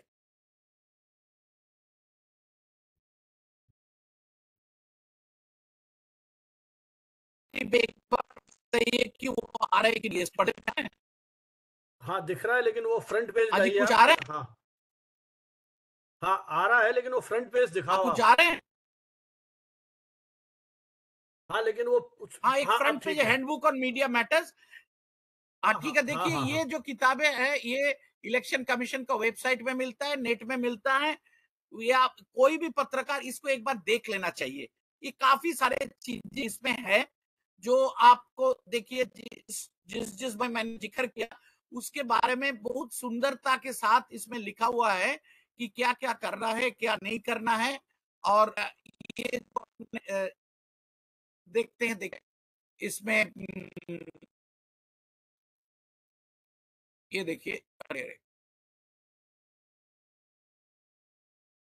एमसीएमसी कैसे होता है, प्री सर्टिफिकेशन कैसे होता है, मीडिया सर्टिफिकेशन कमिटी, और पेड न्यूज क्या क्या है, किसको पेड न्यूज कहा जाता है, कौन पेड न्यूज लिखेगा, क्या करेगा, सोशल मीडिया के बारे में क्या होना चाहिए क्या नहीं होना चाहिए, और रेगुलर मीडिया मॉनिटरिंग और फीडबैक। ये है कि चुनावी आयोग का और सीईओ का और डिस्ट्रिक्ट इलेक्शन ऑफिसर जाकि रिटर्निंग ऑफिसर का जो कार्रवाई हो रहा है वो मीडिया के जरिए आम जनता के पास पहुंचना भी चाहिए। ये भी चुनाव आयोग का एक दायित्व है क्योंकि पहुंचना है पब्लिक के पास, ये भी काम है उनका। और ये सारे जो ब्रॉडकास्ट टाइम इलेक्शन जो आकाशवाणी दूरदर्शन में जो रिकॉग्नाइज पॉलिटिकल पार्टी का वो अलॉटमेंट होता है उसके बारे में है। ये पत्रकारों को ज्यादा जानकारी की जरूरत नहीं है, लेकिन ये आकाशवाणी दूरदर्शन के लिए काफी महत्वपूर्ण है। और regulations and guidelines for media coverage during elections, ये गाइडलाइंस का क्या, देखिए ये प्रेस काउंसिल ऑफ इंडिया के नॉर्म्स ऑफ जर्नलिस्टिक कंडक्ट 2020 ये दिया गया है, और guidelines of national broadcasting standard association का वॉलंटरी कोड ऑफ एथिक्स, इस बारे में ज्यादा से ज्यादा डिटेल में चर्चा किया है। स्टैंडर्ड ऑपरेटिंग प्रोसीडियर है, और लास्ट जो चुनाव खत्म होने का पहले का जो समय होता है उसमें कवरेज नहीं होना चाहिए। तो ये मीडिया और मैनेजमेंट के एक तरफ मीडिया के जरिए जो लोकतंत्र के राजसूय हम कहते हैं, तो इसको लोकतंत्र को इफेक्टिव और कार्यकारी और बनाने के लिए आम जनता के भूमिका है, और आम जनता के पास खबरें लेके इंफॉर्मेशन लेके पहुंचने के लिए मीडिया का अहम भूमिका है। चुनाव में मीडिया का भूमिका अहम है, लेकिन क्या भूमिका वो निभा रहे हैं, इसको एक एथिकल है, मॉरल है, और ये चुनावी कानून है। जैसे कि रिप्रेजेंटेशन ऑफ पीपल एक्ट में 120 है। तो ये किताब को मैं उम्मीद करूंगा आप सब जरा जिसको इंटरेस्ट है वो देख लीजिएगा। इसमें विस्तारित चर्चा किए हैं, हम उसमें नहीं जा रहे हैं। फिर हम एक ही बात से हमारा जो कहना था वो खत्म करूंगा, वो है कि फेयर एंड बैलेंस्ड।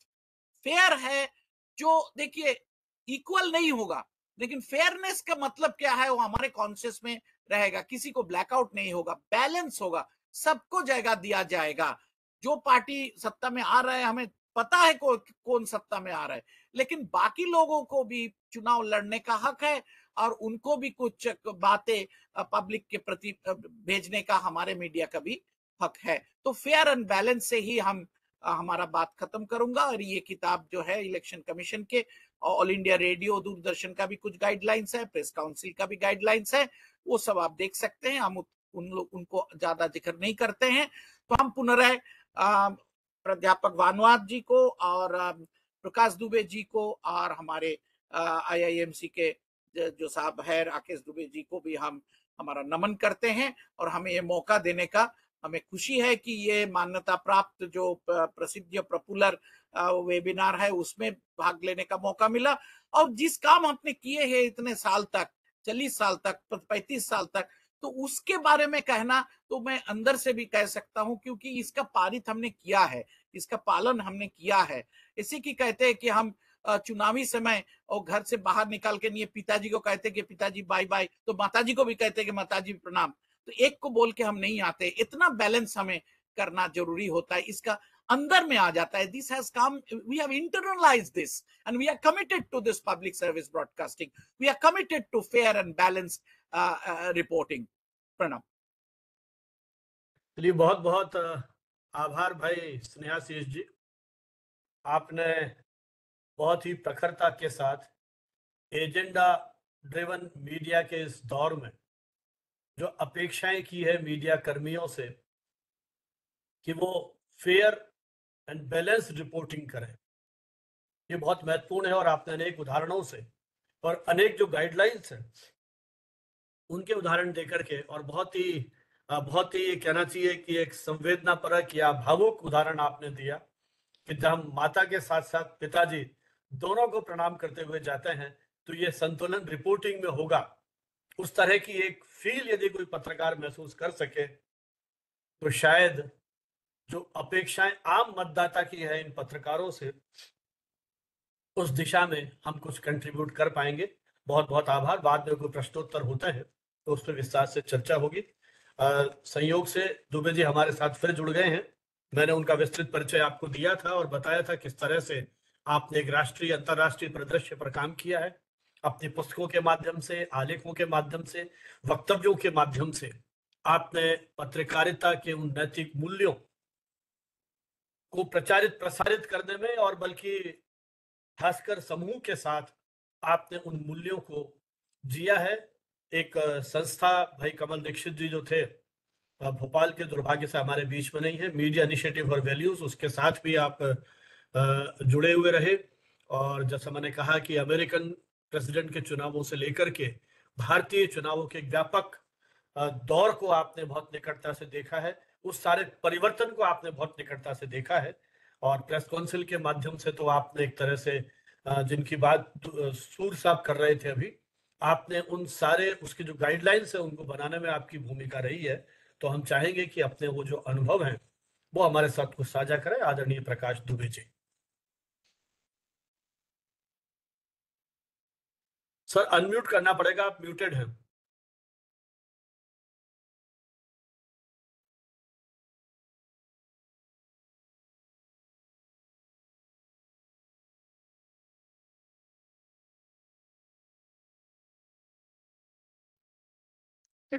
सर आपके पास एक माइक का ऑप्शन आ रहा होगा, आप उस पर क्लिक करेंगे, मैं आपको रिक्वेस्ट सेंड करता हूँ अनम्यूट के लिए।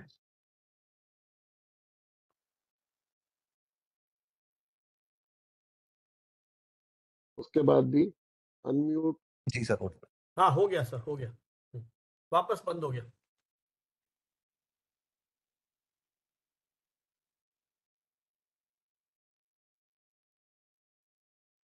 सर आवाज नहीं आ रही है, वो वापस बंद हो गया माइक। सर आवाज नहीं आ रही है आपकी, दुबे साहब वापस बंद हो गया है माइक।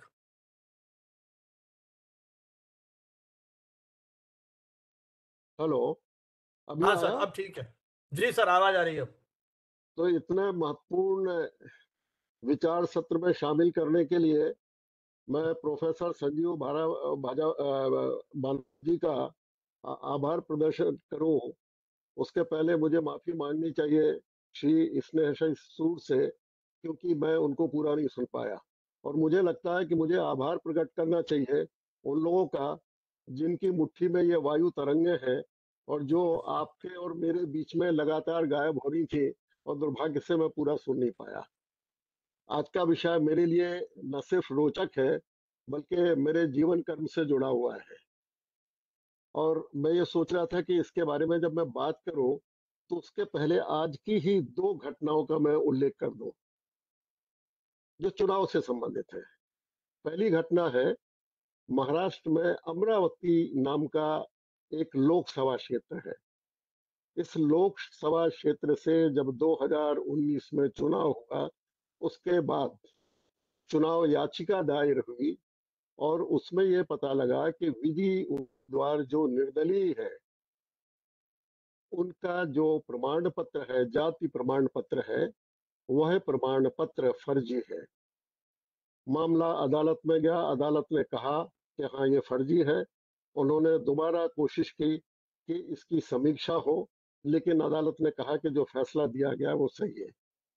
संयोग है कि उसके बावजूद 5 वर्ष तक उनको संसद में जाने की अनुमति रही। और ताजा स्थिति आज ये है कि सुप्रीम कोर्ट ने आज ये कहा कि नहीं, उनका जो प्रमाण पत्र है, जाति प्रमाण पत्र, वह स्वीकार कर लेना चाहिए। उन्होंने एक दूसरे दल में अपने आप को शामिल कर लिया है, आज वो निर्दलीय नहीं है और उस पार्टी की उम्मीदवार है। उसी महाराष्ट्र में एक दूसरा अमरावती से लगा हुआ चुनाव क्षेत्र है, इसका नाम रामटेक है। आप सब लोग चूंकि विद्वज्जन हैं, अनुभवी हैं, आपको याद होगा कि यहाँ से कभी एक व्यक्ति जो जीते थे वो इस देश के प्रधानमंत्री रहे हैं, पीवी नरसिम्हा राव। उस चुनाव क्षेत्र को अभी अनुसूचित जाति के लिए आरक्षित कर दिया गया है। एक महिला ने वहां से एक पार्टी की तरफ से नामांकन भरा और वो नामांकन रद्द हो गया, क्योंकि पता लगा कि उसने जो जाति प्रमाण पत्र पाने के लिए एक आवेदन किया था, जो साथ में प्रमाण पत्र लगाना पड़ता है, उस प्रमाण पत्र में कोई तकनीकी खराबी है। अब ये तकनीकी खराबी के बारे में उनका ये कहना है कि ये जानबूझ के किसी कारण से मेरा नामांकन रद्द कराने के लिए सफल कोशिश की गई। संयोग ये है कि उनके पति ने भी साथ में नामांकन पत्र भरा था। तो अब उनके पति उम्मीदवार है, पत्नी अदालत में गई है और अदालत का निर्णय कब होगा ये पता नहीं। तो मुझे ये लगता है कि जब हम बात करते हैं और एक स्थिति ऐसी हो गई है, एक छोटी सी कहानी थी जिसको मैंने थोड़े से बदल के बता रहा हूँ आपको, कि एक गधा था और उस गधे को ये बताया गया था कि अगर तुम ये सारा का सारा बोझ लाद कर सही जगह पहुंच जाओगे तो कल तुमको भगवान मिलेंगे।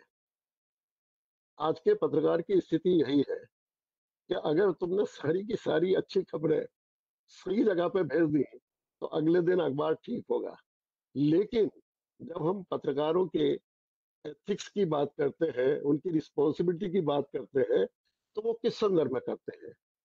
हम न्यायिक संस्था के संदर्भ में करते हैं, हम निर्वाचन आयोग के संदर्भ में करते हैं, सत्ता की जो जिम्मेदारी है उसके संदर्भ में करते हैं। अब इनमें से एक एक को अगर लें तो मुझे लगता है कि पहला अवसर दिया जाना चाहिए निर्वाचन आयोग को।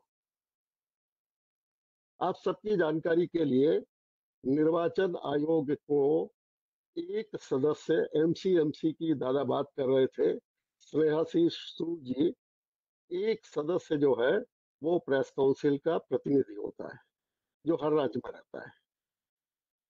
पिछला जब चुनाव हुआ था तो मैं गोवा का प्रभारी था, मैं दिल्ली में था किसी जरूरी बैठक में। मुझे सवेरे फोन आता है कि सर 3 बजे एक बैठक है जिसमें आपको हिस्सा लेना है।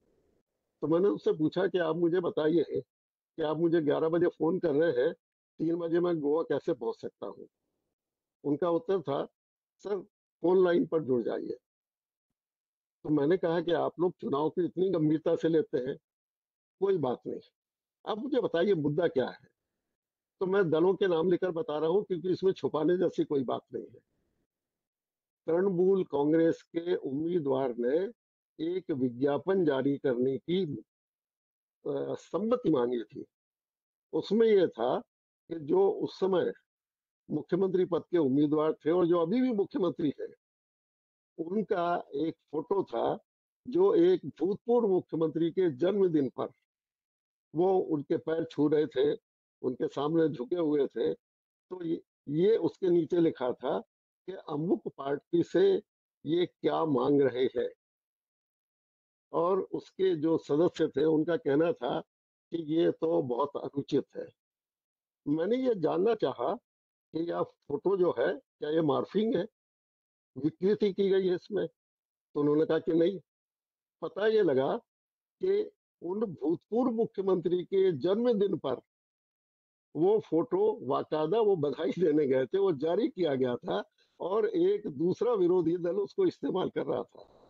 लेकिन अधिकारियों की राय ये बनी कि इसको इस्तेमाल करने से रोकना चाहिए क्योंकि इससे अनुचित रूप से एक जानकारी जाएगी। अब ये जब बातें होती हैं तो फिर भी एक बार मान लें कि चलो,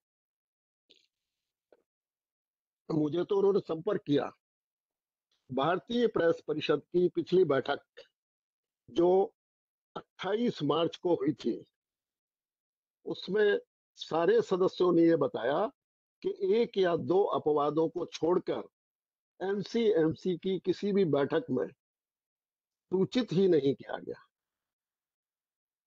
अब अगर आप ये चाहते हैं कि पत्रकार तो बाकायदा बहुत ही ईमानदारी से लिखे, निष्पक्ष होकर लिखे, तो क्या उनको निर्वाचन आयोग से नहीं पूछना चाहिए? जबकि निर्वाचन आयोग ने बाकायदा सभी राज्यों के चुनाव प्रभारियों को पत्र लिखकर ये कहा कि इस तरह की भारतीय प्रेस परिषद से शिकायत आई है और उस शिकायत के कारण आप लोग इस पर गौर करिए। तो एक बात ये, दूसरी बात ये कि लगातार हम जब करते हैं, प्रेस काउंसिल ऑफ इंडिया ने पिछले वर्षों में इतनी सारी बातें कही हैं, जाति धर्म उपजाति वगैरह के उल्लेख से बचे, कई तरह के इसके नियम उन्होंने बनाए हैं।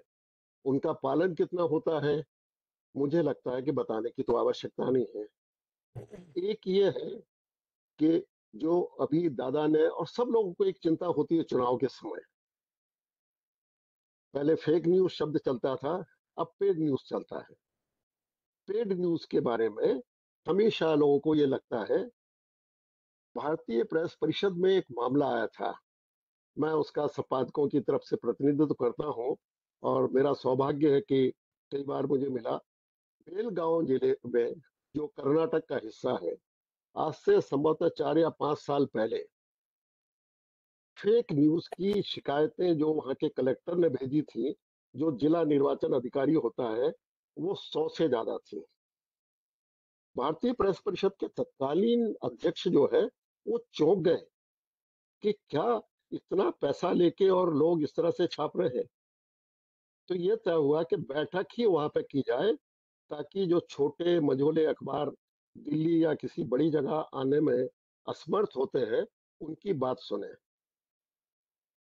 वहां पर जब जांच की गई, तो कोई भी इंटरव्यू अगर किसी अखबार ने छापा है, तो जिला निर्वाचन अधिकारी ने कह दिया कि ये फेक न्यूज है, ये जो पेड न्यूज है, उसके लिए पैसे लिए गए। उनको बुलाया गया और जिला निर्वाचन कार्यालय से पूछा कि किस आधार पर किया। उन्होंने कहा, साहब इसने इसका अमुक व्यक्ति का इंटरव्यू लिया है और उस इंटरव्यू के लिए निश्चित उससे पैसे लिए होंगे, क्योंकि इसने कहा कि मैं जीतने वाला हूँ। अब आप ये बताइए कि इस तरह की स्थिति हो। दूसरी तरफ आप देखिए, एक अखबार ये छापता है कि 50,000 वोटों से मैं जीतूंगा, ऐसा एक उम्मीदवार ने कहा। मैंने उस पत्रकार से पूछा कि जब इसकी जमानत जब्त हो जाएगी, तब आप इसके बारे में क्या लिखेंगे। उसके पास कोई उत्तर नहीं था। तो ये उसका दूसरा चेहरा है। और जब जीत हार के बारे में कोई दावे नहीं करते, और अगर ये मैं कहूं कि मैं इतनी 100 सीटें जीतने वाला हूं, तो इसको आप किस दायरे में शामिल करेंगे? ये चिंता का विषय है कि नहीं है? और अब पेड न्यूज का मैं आपको इतिहास बता दूं। मैं दिल्ली के एक अखबार में उस समय नौकरी करता था और गुजरात में मैं पहुंचा। गुजरात के राजकोट में मुझे एक दिलचस्प खबर मिली। खबर ये थी कि उस अखबार के जो जनरल मैनेजर थे, वो एक पार्टी के उम्मीदवार थे। उनके अखबार में खबरें छपती थी, कौन जीत रहा है, कौन हार रहा है। उस अखबार के पहले पेज पर एक खबर छपी कि उनकी विरोधी पार्टी का जो उम्मीदवार है, इतने वोट से जीत रहा है। मुझे काम चलाओ गुजराती आती है, मैंने पढ़ी, मैं चौंक गया। मैंने वहां पे एक बड़े बुजुर्ग और अनुभवी पत्रकार से पूछताछ की। तो उसने कहा, मैं कहीं बाहर हूँ, शाम को आता हूँ, मैं बताता हूँ। और उन्होंने जो किस्सा बयान किया, वो आप लोगों के लिए दिलचस्पी का होगा। उस अखबार ने उस समय, जब पेड न्यूज नाम का शब्द लोगों को मालूम नहीं था, उस अखबार ने तय किया था कि हर खबर का एक दाम तय है। अगर आप डबल कॉलम खबर छापेंगे तो इतनी मुद्रा लगती है, और अगर आपको एंकर चाहिए और उसके साथ तस्वीर भी चाहिए, तो आप लिखकर भिजवा दीजिए। और उसमें जो लिखना हो, आप चाहें तो विरोधी दल के उम्मीदवार के बारे में 2-4 ज्ञान की बातें कर सकते हैं, लेकिन उसकी दक्षिणा तय है। तो उस अखबार में, जिसके जनरल मैनेजर एक पार्टी के उम्मीदवार थे, पहले पेज पर उनके खिलाफ एक एंकर छपा। और ये खबर एक पत्रकार के नाते उस समय के मेरे अपने अखबार में छापी है। यहाँ वहां से थोड़ी बहुत धमकियां आई कि हम प्रेस काउंसिल में जाएंगे, और ये उनको मालूम नहीं था कि उस समय भी मैं प्रेस काउंसिल का सदस्य था। और तत्कालीन अध्यक्ष को मैंने बताया कि देखिए सर, इस तरह के चुनाव हो रहे हैं हमारे इस साक्षर और शिक्षित और सुसंस्कृत देश में। तो उन्होंने कहा, ठीक है, शिकायत आएगी तब देखेंगे। आज की स्थिति तो जो है, उसके बारे में हम किस तरह से बयान करें, मुझे समझ में नहीं आता। चुनाव के दौरान जिस तरह की चीजें हो रही हैं, मुझे लगता है कि इसके बारे में हमें बार बार इसलिए सोचना चाहिए, क्योंकि उम्मीदवारों के बारे में जिस तरह की चीजें शायद प्रिंट मीडिया में कम आती हैं, अभी भी एक, आप उसको नैतिकता का आधार कह लीजिए, मर्यादा की सीमा कह लीजिए, लेकिन सोशल मीडिया पर इस समय दुष्प्रचार करना, अपप्रचार करना, विरोधी प्रचार करना, ये सिर्फ एक चुनावी तरीका नहीं है, ये एक बहुत बड़ा कारोबार है। अब इसमें जिन लोगों को भी मालूम है कि निर्वाचन आयोग ने क्या क्या कहा है, और जिन लोगों को ये मालूम है कि प्रेस काउंसिल ऑफ इंडिया ने क्या क्या आपने बताया कि आचार संहिता का पालन करना है, उसमें उन्होंने कहा है कि आप जाति उपजाति के उल्लेख से बचेंगे, आप किसी तरह की घटिया नकारात्मक टिप्पणी नहीं करेंगे, आप जीत हार के दावे नहीं करेंगे, आप उनके अपराधों का विवरण छापे, ये निर्वाचन आयोग ने कहा है। किसी ने निर्वाचन आयोग से ये जानने की आवश्यकता नहीं की कि भाई पिछले 5 साल में जितने भी चुनाव हुए हैं उसमें क्या सभी उम्मीदवारों ने अपने बारे में जानकारी दी है? अब पत्रकार जो है वो अगर नियम का पालन करता है तो कहेंगे कि ये तो जानबूझ के इस तरह की चीजों को छाप रहा है, और अगर नहीं करता है तो फिर बात अलग है। आपने 2 दिन पहले का इंडियन एक्सप्रेस नाम का अखबार देखा होगा, उसमें 25 उन महानुभावों के बारे में बताया है कि जो गंगा नहा गए, कुछ के केस खत्म हो गए। अब अगर चुनाव के दौरान उनमें से 60% भी उम्मीदवार हैं और उनके बारे में ये छापा जाए, तो क्या आप ये कहेंगे कि पत्रकार जो है उनका आचरण गलत हो रहा है, आप आचार संहिता से अलग हट गए हैं? फिर एक बात और होती है कि जिस तरह के उम्मीदवार हम तय करते हैं, पत्रकार तो उनके बारे में उनका इतिहास भूगोल जरूर तलाश करेंगे और ये पड़ताल करनी चाहिए अगर वो पत्रकार है तो।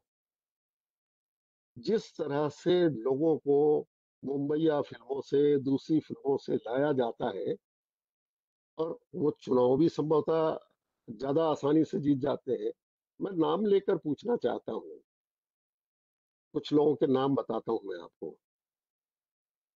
वो जो रामायण नाम का एक सीरियल आया था, उसमें बेचारे राम तब तो नहीं लड़ पाए, इस बार राम जी जरूर वोट मांग रहे हैं, लेकिन उस समय के सीता जी, उस समय के रावण जी, उस समय के हनुमान जी, ये सारे के सारे रहे।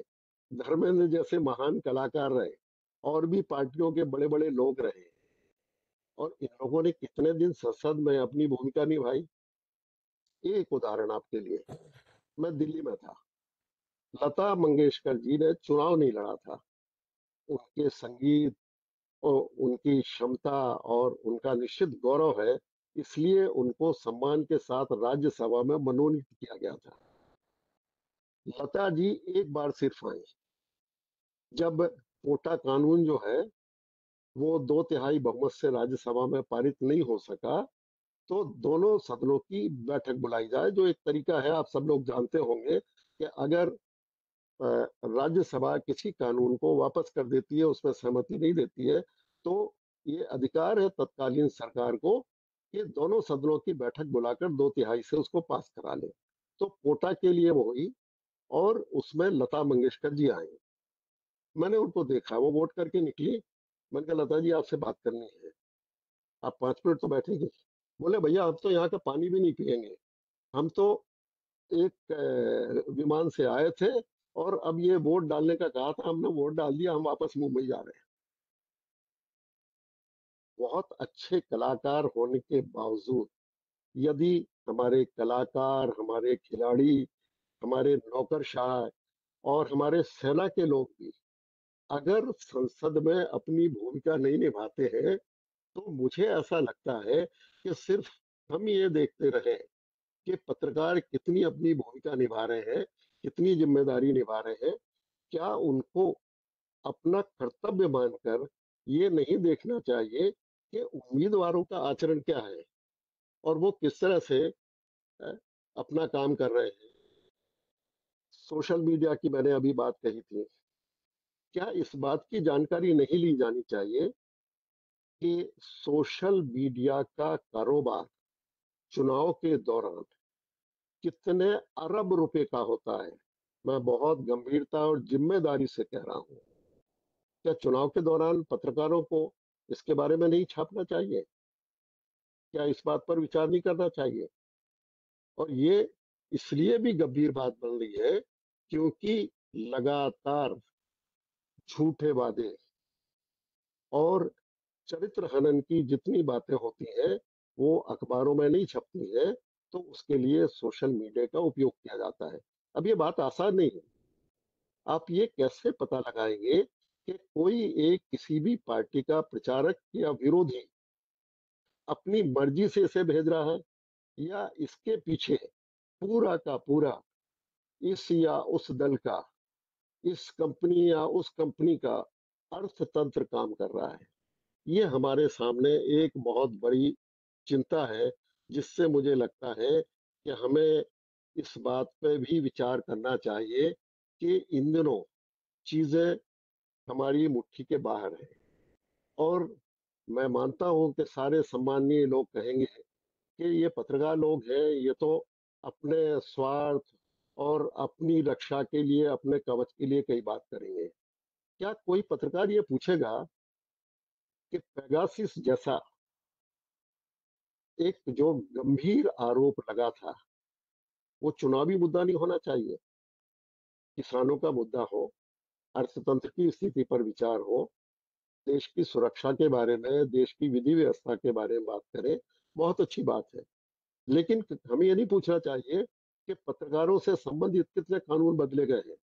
और सिर्फ पत्रकारों से संबंधित नहीं, आप ये भी तो जानना चाहेंगे कि जो आईपीसी और सीआरपीसी में बदलाव किए गए हैं, जो हमारे डिजिटल एक्टिविटीज को लेके उनके बारे में जो बदलाव किए गए हैं, उनके बारे में भी कोई सोचेगा? मुझे लगता है कि सिर्फ पत्रकारों को आचार्य संहिता नाम का गले में एक आप कह लीजिए कि जैसे घोड़े के गले में बांध देते हैं, उस तरह से बांधने से काम नहीं चलेगा। ये जिम्मेदारी हमारी न्यायपालिका को, हमारे निर्वाचन आयोग को, हमारी वो सारी संस्थाएं जो कानून और व्यवस्था से संबंधित है, जो चुनाव के दौरान चाहती हैं कि सही सही चुनाव हो, वो बजाय इसके कि जिस शहर में अभी मैं हूँ वहाँ 40 डिग्री सेल्सियस टेम्परेचर है, और मैं जिस अखबार से जुड़ा हूँ, आज हमने एक तस्वीर के साथ एक खबर छापी है कि ये स्कूली बच्चे हैं, जिनमें से कोई ऊँघ रहा है, कोई वहां पे बिल्कुल सो रहा है एक तरह से, और उन बच्चों को मतदाता जागरूकता के लिए इस्तेमाल किया जा रहा है। और ये किसी राजनीतिक दल ने नहीं किया। गंभीरता ये है, ये किसी राजनीतिक दल ने नहीं किया। ये प्रशासन जो है 100% मतदान की तैयारी में उन बच्चों को धूप में बिठाकर और उनसे ये कहलवा रहा है कि हम सब लोग को मतदान करना चाहिए, जिनको आज से कम 12 साल तो लगेंगे मतदान के स्थिति में उस अधिकार को पाने में। तो आप लोग ही बताइए कि अगर हम सिर्फ चारों तरफ से घेरते हुए ये कहें कि बस पत्रकारों को अपनी जिम्मेदारी निभानी चाहिए, प्रेस काउंसिल की मर्यादा के हिसाब से काम करना चाहिए, अब अविश्वास और संशय का वातावरण इतना है कि आपने देखा होगा चुनाव के दौरान एक चुटकुला सोशल मीडिया पर चल रहा है। एक मतदाता ने दूसरे मतदाता से पूछा, भाई तुमने किसको वोट दिया? उसने कहा, साहब मैंने तो ईवीएम को वोट दिया। अब ईवीएम ने किसको वोट दिया ये मुझे पता नहीं, ये ईवीएम जाने। हमारे चुनाव की सबसे मजबूत कड़ी जो होनी चाहिए, उसके बारे में सही या गलत अगर थोड़ा भी संशय है, तो क्या सारी के सारी सिर्फ पत्रकारों की जिम्मेदारी है कि वो ये कहें, या राजनीतिक दल जब चुनाव हार जाएंगे उसके बाद ही कहेंगे? उन राजनीतिक दलों को भी विचार करना चाहिए जो हाल के विधानसभा चुनाव के दौरान कह रहे थे कि हमें इतनी सीटें मिलेंगी, और उस दौरान कोई गड़बड़ हो रही थी। एक राज्य का मुझे पता है, नाम ही बता दूं, मध्य प्रदेश के नाम के राज्य में वहां के एक बहुत प्रमुख नेता ने मुझसे कहा कि हम लोगों ने 1500 से ज्यादा शिकायतें की हैं। तो भाई मतगणना के पहले आपने ये क्यों नहीं कहा कि मतगणना बाद में करना, पहले इन शिकायतों की जांच करो? ये भी तो एक मुद्दा है कि नहीं है? और हमें लगता है कि अगर हम अपनी जिम्मेदारी की बात करते हैं, तो हमें अपनी जिम्मेदारी देखना चाहिए, हमें अपना आचरण भी देखना चाहिए, लेकिन हमें उन लोगों के आचरण के बारे में लिखना भी जरूरी है। ये हमारे दायित्व का हिस्सा होना चाहिए, और उस दायित्व को निभाते हुए हम बाकी संस्थाओं के बारे में भी तो कहें। ये सिर्फ चुनाव जो है 2 पार्टियों 4 पार्टियों 25-50 उम्मीदवारों के बीच में नहीं होता है। अब पूरे देश के लोकतंत्र का फैसला अगर आप कर रहे हैं तो उन बुनियादी बातों पे बात नहीं करेंगे। ऐसा क्यों होता है कि आपको ये पता लगता है कि पानी का एक गिलास है और गिलास के पीछे किसी दल का या किसी व्यक्ति का आप चेहरा चिपका रहे हैं और आपको इतना नहीं पता है। इतने बड़े बड़े दल होते हैं, वो राज्य के हों, जिला स्तर के हों, मैं ये कह रहा हूँ कोई निर्दलीय भी हो, उसके ये पता नहीं है कि चुनाव के दौरान ऐसा नहीं करना चाहिए। तो ये अगर हम लिखते हैं तो हम अपनी जिम्मेदारी का पालन करते हैं, लेकिन जब हम जिम्मेदारी का पालन करते हैं तो हम ये याद करते हैं। एडिटर्स गिल्ड ऑफ इंडिया ने हाल में एक सूची पर विचार किया जिसमें पता लगा कि संपादक और अन्य पत्रकारिता के हिस्सों में जुटे कितने लोग इस समय सरल भाषा में कहें तो कृष्ण जी के जन्म स्थान में है। आप लोग समझ गए होंगे। तो ऐसी स्थिति में सिर्फ ये कहा जाए कि हम लोग अपनी जिम्मेदारी का पालन करें, तो मुझे तो ऐसा लगता है कि हम लोगों से यही कहा जा रहा है कि भाई तुम बहुत मजबूत गधे हो, तुम अपने सर पे सारी जिम्मेदारी ले दो, बाकी तो ठीक है, सवेरे जाओगे तो तुम्हें सीधा स्वर्ग मिलेगा। इस बात के साथ ही मैं अपनी बात समाप्त करना चाहूंगा और मैं फिर से वायु तरंगे के मुट्ठी में रखने वाले उन महावीरों को एक बार धन्यवाद देता हूँ कि कम से कम मेरी बात आप लोगों को जैसे तैसे सुनाई दी होगी, इस आशा के साथ। बहुत बहुत धन्यवाद। बहुत बहुत आभार सर। आपने आज के दौर के बहुत सारे उदाहरण देकर के उन अंतर विरोधों को हमारे सामने प्रस्तुत किया कि किस तरह से हम एक पत्रकार से अपेक्षाएं करते हैं, लेकिन जो दूसरी संस्थाएं हैं उनके कर्तव्य, उनकी जवाबदेही किस तरह से है। तो हमें इन मुद्दों को समग्र रूप में देखना पड़ेगा, तभी शायद इन लोकतांत्रिक संस्थाओं के साथ साथ उन लोकतांत्रिक मूल्यों को भी हम बचाने में सफल हो पाएंगे। निश्चय ही चुनौतियां बहुत गहरी हैं, संकट बहुत गहरे हैं। जिस अविश्वास और संशय की परिस्थितियों की ओर आपने संकेत किया, एक जागरूक मतदाता के रूप में हमें अपनी भूमिका का निर्वाह करते हुए अन्य संस्थाओं को भी जवाबदेह बनाने के लिए तत्पर होना पड़ेगा। बहुत बहुत आभार आपका। और अब हम हमारे आज के जो तीसरे विशेषज्ञ हैं उनको सुनकर के यदि कोई मित्र सवाल पूछना चाहे तो फिर हम उन्हें आमंत्रित करेंगे। मैं आमंत्रित कर रहा हूं प्रोफेसर राकेश गोस्वामी को, जिनका स्वयं का करियर लगभग 2 दशक तक मीडिया से जुड़ा रहा। वे इलेक्ट्रॉनिक मीडिया और प्रिंट मीडिया दोनों के साथ जुड़े रहे। लखनऊ से हिंदुस्तान टाइम्स से अपना करियर शुरू किया, IBN 7 में रहे, टाइम्स नाउ में रहे और फिर बाद में राजस्थान में आपकी लंबी पारी रही और बाद में जयपुर में हिंदुस्तान टाइम्स में रेजिडेंट एडिटर रहे। उसी दौर में आपने अपना पत्रकारिता का पाठ्यक्रम पूरा किया, नेट की परीक्षा पास की, PhD किया और फिर भारतीय जनसंचार संस्थान के जम्मू क्षेत्रीय केंद्र के क्षेत्रीय निदेशक के रूप में अपना शैक्षिक करियर शुरू किया और वर्तमान में आप भारतीय जनसंचार संस्थान का जो दिल्ली सेंटर है वहां पर आप काम कर रहे हैं और वहां पर बहुत सारी जिम्मेदारियों का आप निर्वहन कर रहे हैं।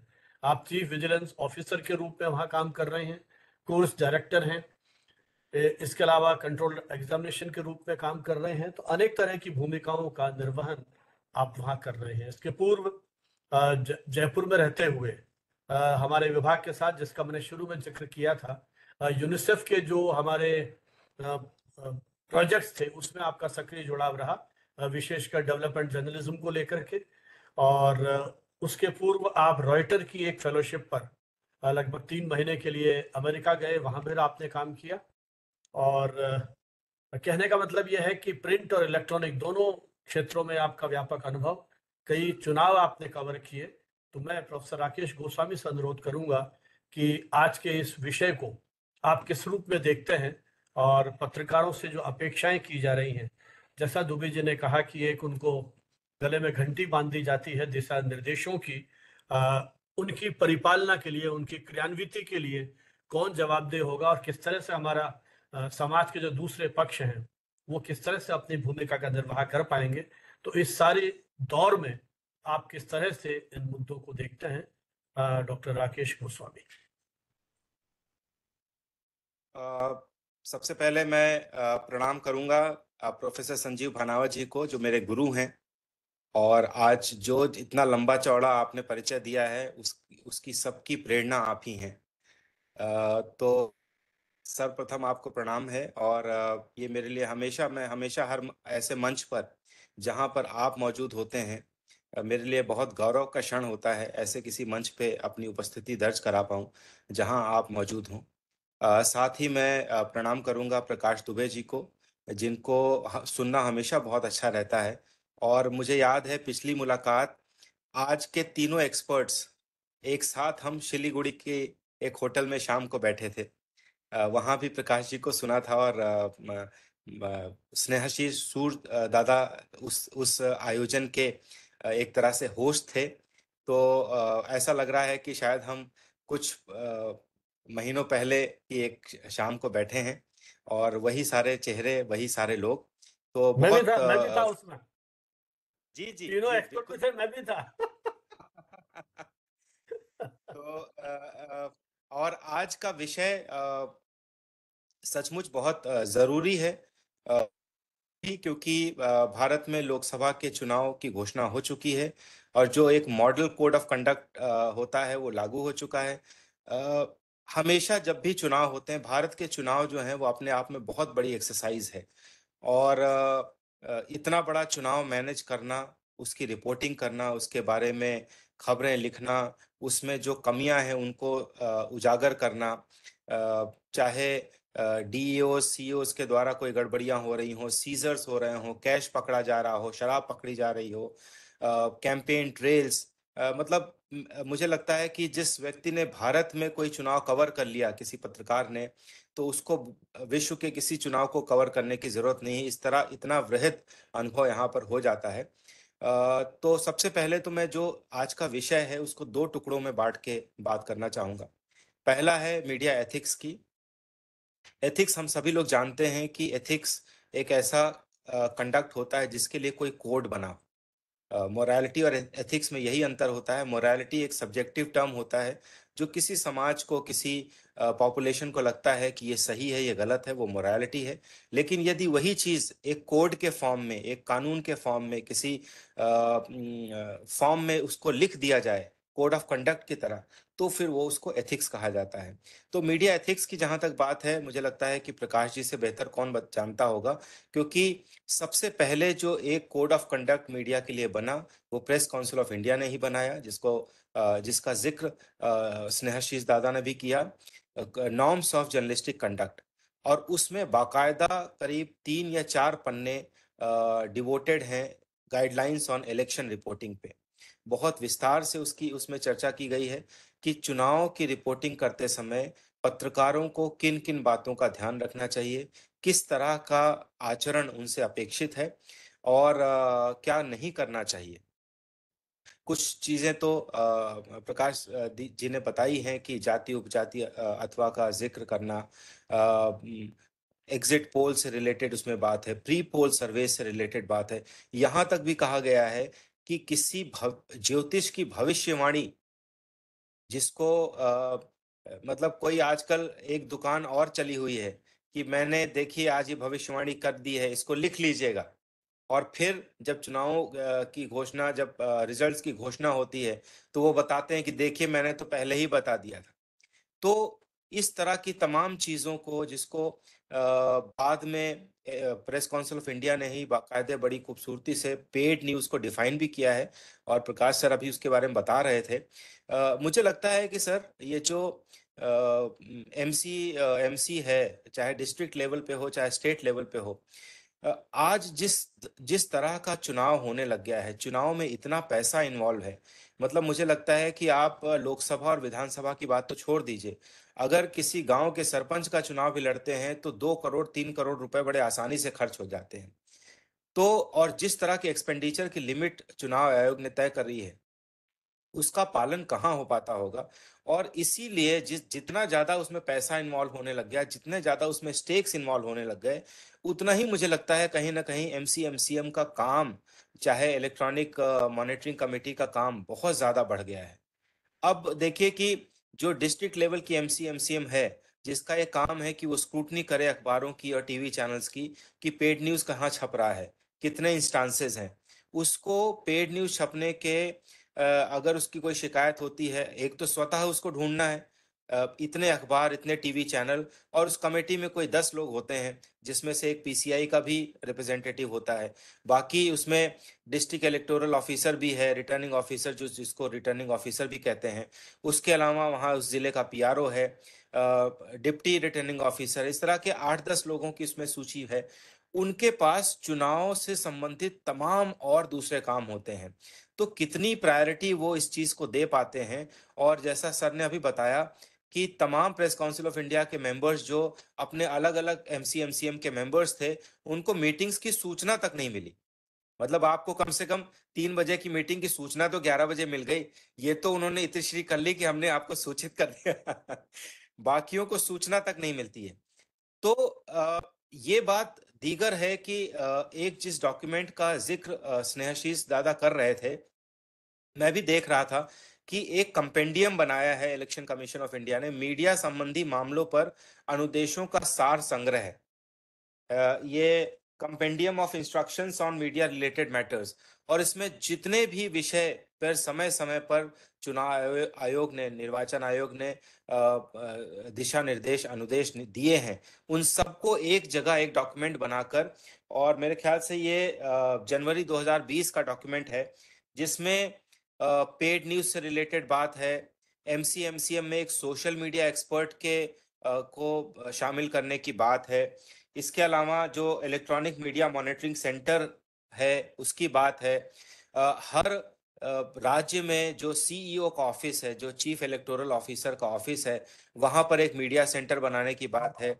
एक media centre election commission of India के लेवल पे बनाने की बात है।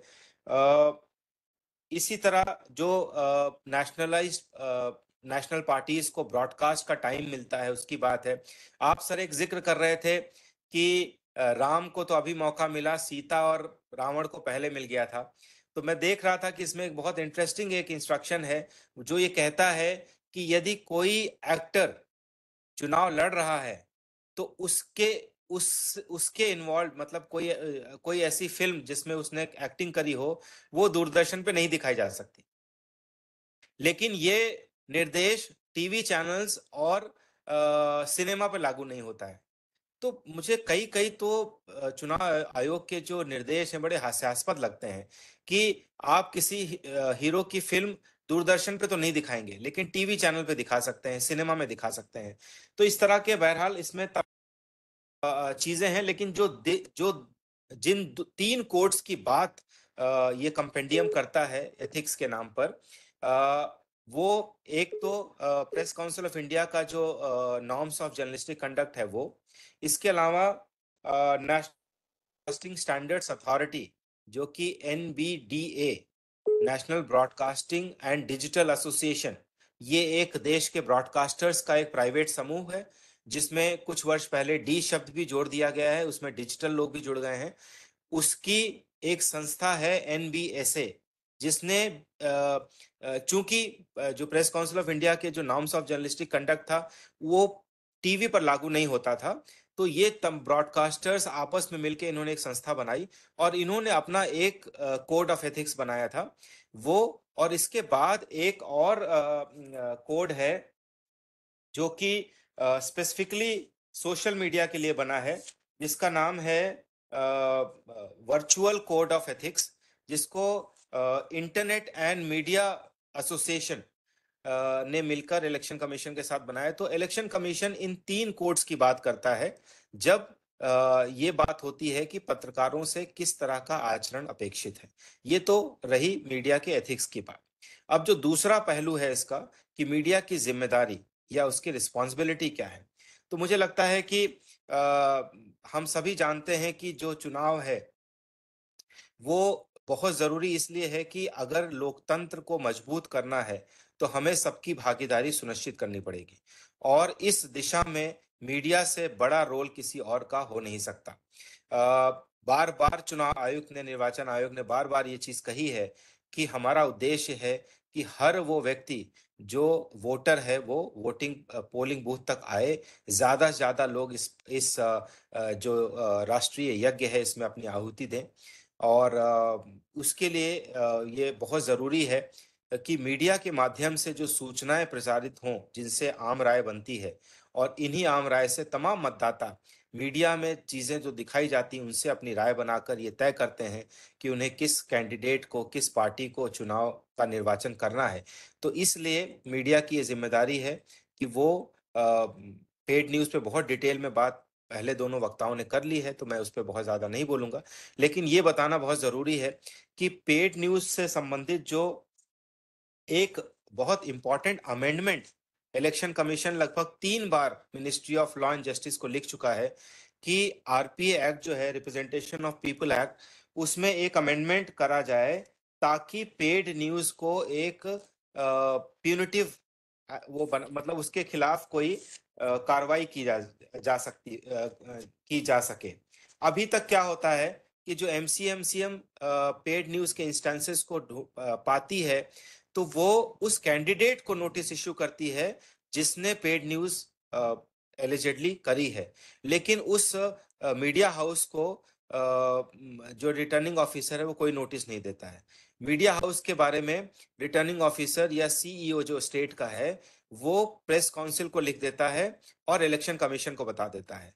और यदि वो टीवी चैनल का मामला है तो वो एनबीडीए को बता देता है, इस अपेक्षा के साथ कि प्रेस काउंसिल ऑफ इंडिया यदि वो प्रिंट मीडिया है और एनबीडीए यदि इलेक्ट्रॉनिक मीडिया है तो उस पर कोई कार्रवाई करेंगे। लेकिन ये दोनों संस्थाएं क्या कार्रवाई करती हैं या क्या कार्रवाई कर सकती हैं वो हम सभी जानते हैं। तो शायद इसीलिए बार बार निर्वाचन आयोग ने ये रिकमेंडेशन भारत सरकार को करी है, केंद्र सरकार को करी है कि रिप्रेजेंटेशन ऑफ पीपल एक्ट में एक ऐसा अमेंडमेंट किया जाए जिससे एक ये प्यूनिटिव इलेक्टोरल मैल प्रैक्टिस की श्रेणी में आए। और जो सिफारिश है निर्वाचन आयोग की वो है कि यदि पेड न्यूज का कोई मामला प्रूव हो जाता है तो फिर उसमें कम से कम 2 वर्ष की सजा होनी चाहिए। अब हो सकता है केंद्र सरकार इसमें इस चीज पे कार्रवाई इसलिए भी ना कर रही हो कि कहीं इस रूप में, जैसा प्रकाश सर बता रहे थे कि प्रशासन को और सरकार को एक और ऐसा हथियार ना मिल जाए जिससे पत्रकारों को का उत्पीड़न होना शुरू हो जाए।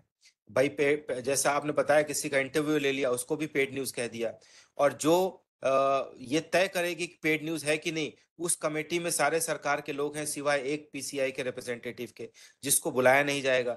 तो कहीं ऐसा ना हो कि यदि ये कानून बन जाए तो एक और हथियार प्रशासन को, सरकार के पास मिल जाए जिससे पत्रकारों का उत्पीड़न हो।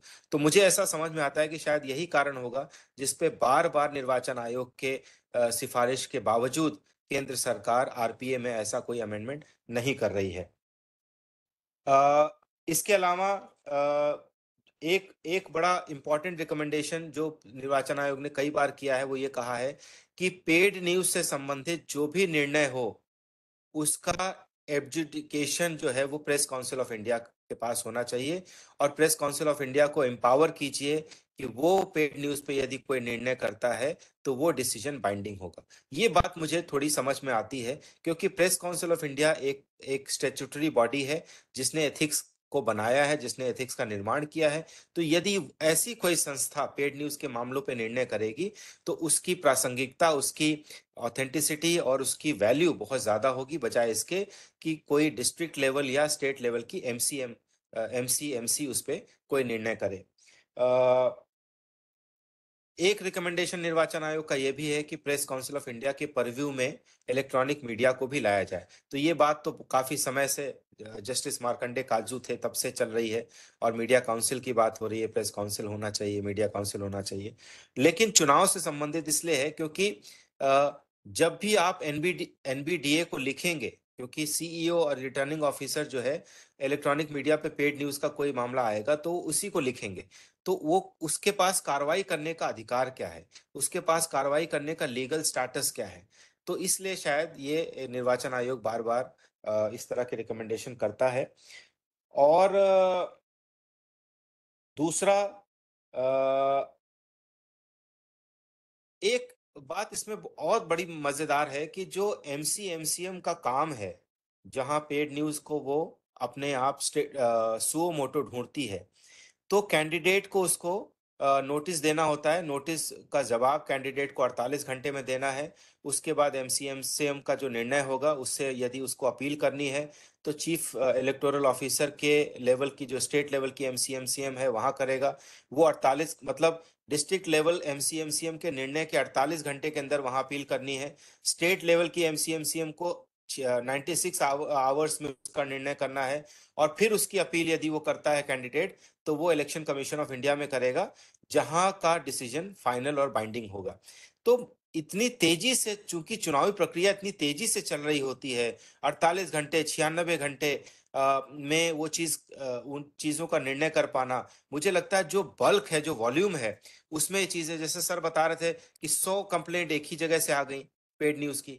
तो आप कल्पना कीजिए कि डिस्ट्रिक्ट इलेक्टोरल ऑफिसर के पास, या चीफ इलेक्टोरल ऑफिसर जो स्टेट का है, या इलेक्शन कमीशन ऑफ इंडिया के पास कितनी कंप्लेंट्स जाती होंगी, और उसमें किस तरह से निर्णय हो पाता होगा। किसी पार्टी को, किसी कैंडिडेट को फायदा पहुंचाना है तो पेंडिंग पटक दिया उसको। यदि अपने पक्ष की चीज है तो 48 घंटे का मैंडेट है, हमने 48 घंटे में निर्णय कर दिया, अपील भी हो गई और फाइनल डिसीजन भी हो गया। तो इस तरह के तमाम विषय हैं जिसपे मुझे लगता है कि मीडिया तो ध्यान देता ही है। और जैसा प्रकाश सर ने कहा है, बिल्कुल सही बात है कि सारी की सारी, जैसे मॉडल कोड ऑफ कंडक्ट है, मॉडल कोड ऑफ कंडक्ट को सबको फॉलो करना है, जो भी चुनावी प्रक्रिया का हिस्सा है, चाहे वो कैंडिडेट हो, चाहे ऑब्जर्वर्स हो, चाहे इलेक्टोरल ऑफिसर्स हो, रिटर्निंग ऑफिसर्स हो। लेकिन उसमें कितनी बार हम देखते हैं कि कंप्लेंट हुई मॉडल कोड ऑफ कंडक्ट के वायलेशन की, चुनाव बीत गया, रिजल्ट घोषित हो गया, पूरी असेंबली या पार्लियामेंट की पूरा टेन्योर पूरा हो गया, और तब तक उस कंप्लेंट पे निर्णय ही नहीं हुआ। तो इस तरह के तमाम, आपने अभी अभी एक अमरावती का जो उदाहरण देकर बताया, इस तरह के तमाम ऐसे मामले होते हैं जहां पर कोड ऑफ कंडक्ट के वायलेशंस, मीडिया के एथिक्स के कोड के वायलेशंस में तो चूंकि कोई प्यूनिटिव एक्शन है ही नहीं, वहां तो सिर्फ आप एडमॉनिश कर सकते हैं, स्ट्रिक्चर्स पास कर सकते हैं।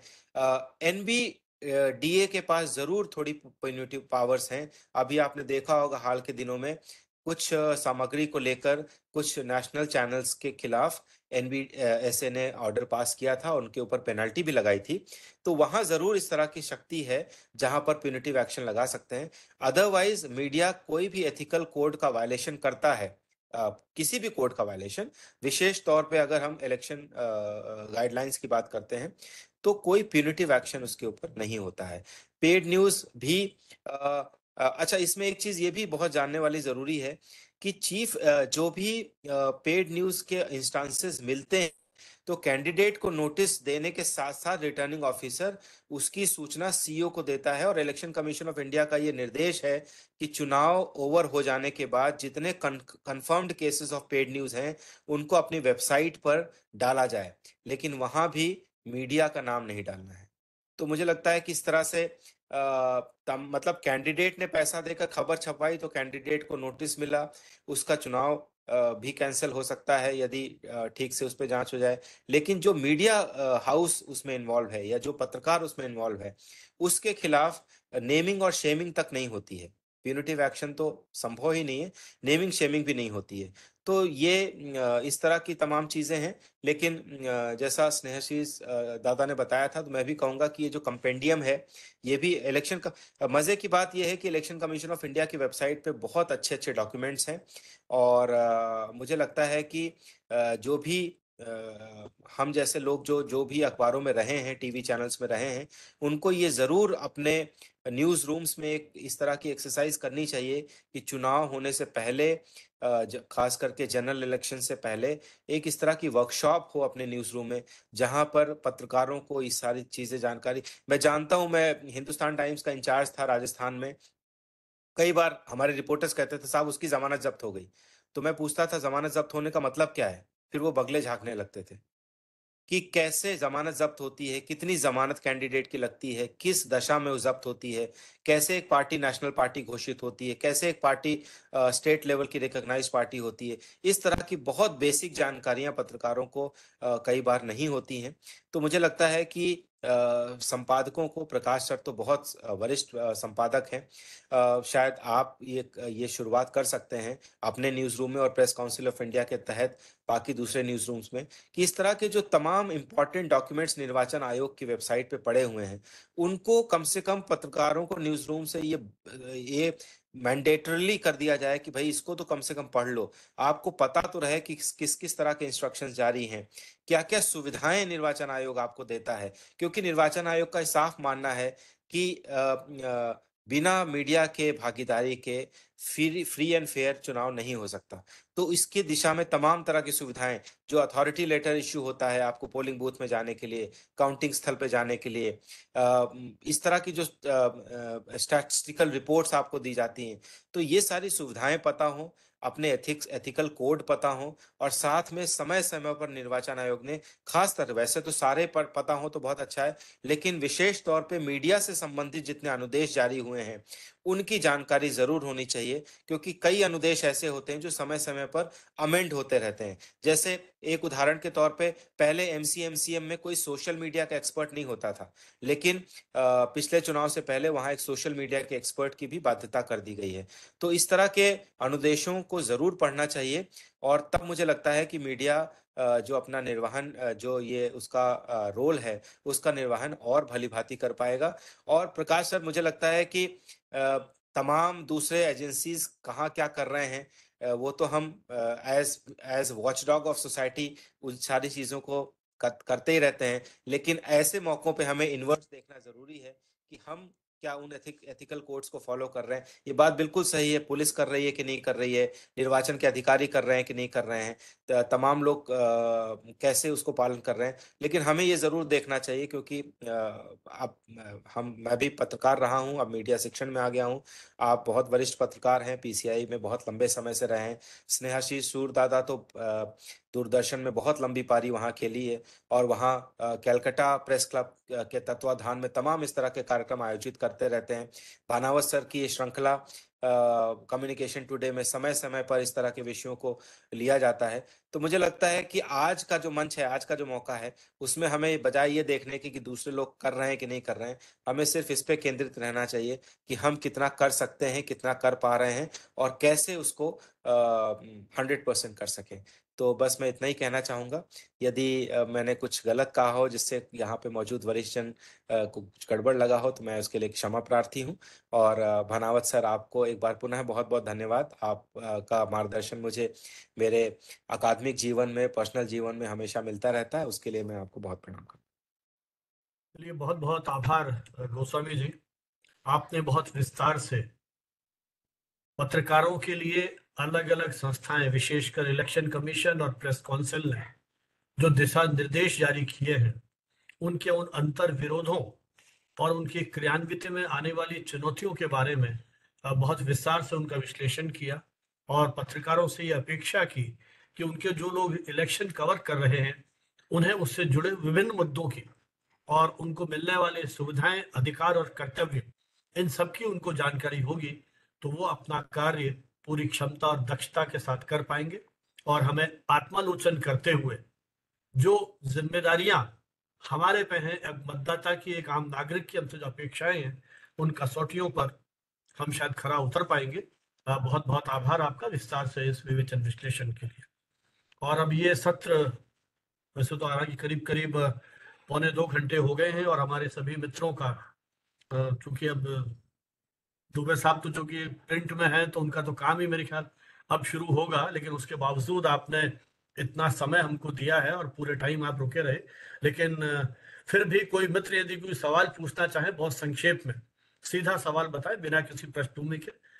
यदि कोई सवाल है, कोई जिज्ञासा है, तो आप रख सकते हैं, और नहीं तो फिर आभार प्रदर्शन।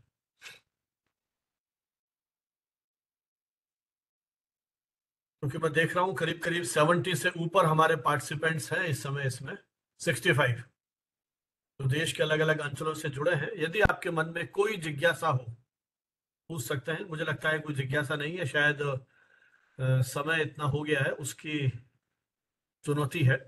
चलिए, अब मैं फिर एक बार अनुरोध करूंगा प्रियंका सिंह जी से कि वे हमारे जो अतिथि हैं आज के, उनको ई सर्टिफिकेट और। हाँ सर। बनाव जी, दो छोटी सूचनाएं आपको दे दो। जी सर। महाराष्ट्र के एक मुख्यमंत्री थे जिनका नाम था अशोक चौहान। जी उन्होंने विधानसभा चुनाव के दौरान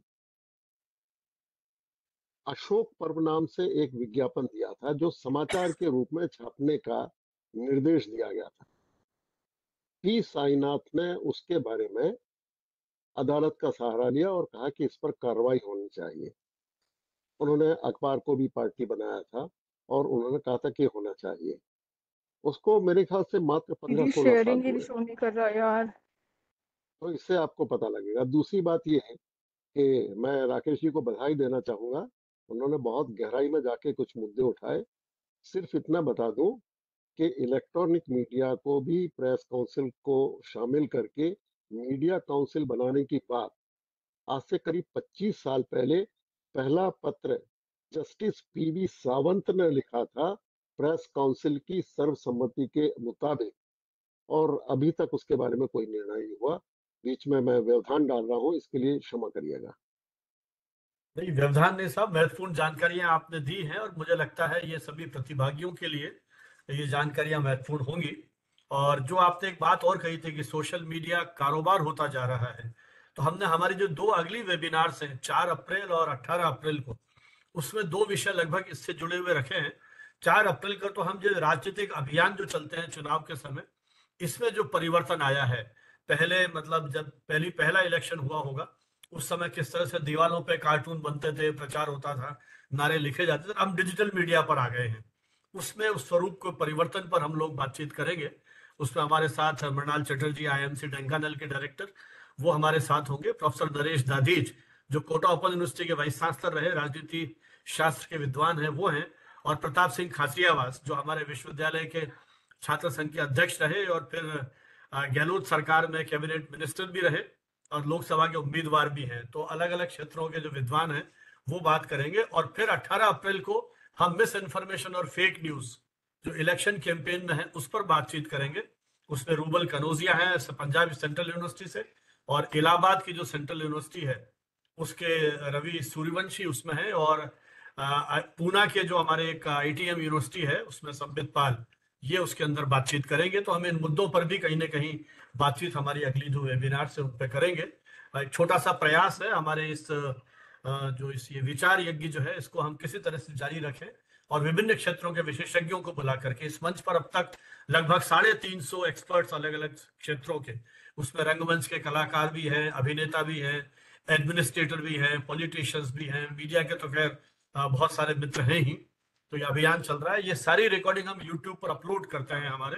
तो जो मित्र, मैंने चैट बॉक्स में वो शेयर किया है, तो जो मित्र इस अपनी सुविधा से जब भी कभी देखना चाहें इन विषयों को, तो हमारे यूट्यूब चैनल को सब्सक्राइब करें, हमारा व्हाट्सएप ग्रुप ज्वाइन करें, तो उनको हम सूचनाएं जो हैं वो लगातार हम देते रहेंगे। सोशल मीडिया के थ्रू सारी सूचनाएं आपको मिलेगी।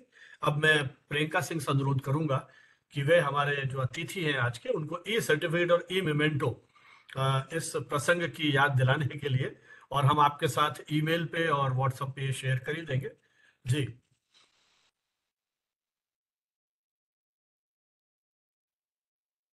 जी सर, बहुत बहुत शुक्रिया मुझे ये मौका देने के लिए। और सन्यासी जी, आज के आपका ई सारे मेमेंटो। स्पीकर्स को मेरा बहुत बहुत नमस्कार। नेक्स्ट दुबे जी का ये ई मेमेंटो है। ये सर्टिफिकेट राकेश गोस्वामी जी का।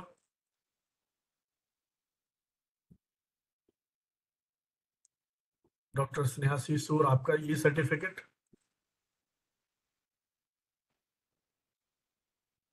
दुबे जी का, मेरे ख्याल गोस्वामी जी का ई मेमेंटो रह गया है। नहीं सर, हाँ जी, किसी का नहीं रहा। अच्छा किसी ठीक को है। शिकायत का मौका नहीं मिलेगा। बस अभी थोड़ी देर में मैं आपको व्हाट्सएप पे ये शेयर कर दूंगा। जी बिल्कुल सर। और अब मैं आयुषी चोपड़ा जी को अनुरोध करूंगा, जो यहाँ भारतीय विद्यापीठ में मास कम्युनिकेशन डिपार्टमेंट की हेड है, और आपका भी मीडिया के साथ लंबा जुड़ाव रहा शिक्षण में आने से पहले।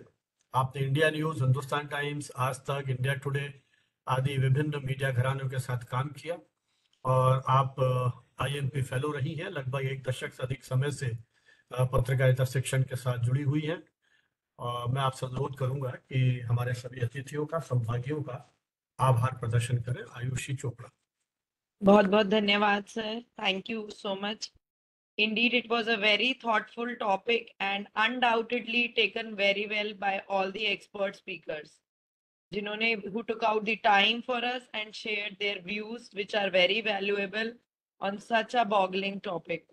So thank you is one such mighty prayer which says it all. And with all my due regards, I would like to thank the expert speakers, Shri Prakash Dubey sir, Dr. Sneha C sir, and Professor Rakesh Goswami sir for such a great intellectual session.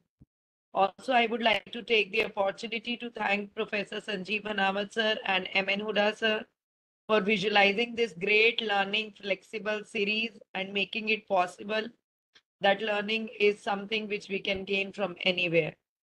I also pay my deep regards to Usha ma'am and my team Jayant sir, Priyanka ma'am for continuously making it successful with no problems and no halts. Thank you so much. Thank you, dear participants, for continuously joining and motivating us. Keep joining. Thank you. इसी के साथ हमारी ओर से भी बहुत बहुत धन्यवाद communication today की ओर से। और अब आयुषी जी या प्रियंका जी जो भी जी, वो मैं हमारा कर देती हूँ। सर्टिफिकेट प्राप्त करने का जो प्रोसीजर है वो बताएंगे। और एक्सपर्ट्स Yep. यदि चाहें तो आप क्विट कर सकते हैं।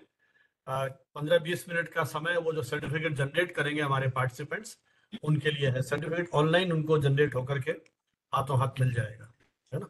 चलिए बहुत बहुत Dear धन्यवाद। मेरी तरफ से। participants, now this window has been turned into a felicitation room. You have been given a feedback form link on the chat.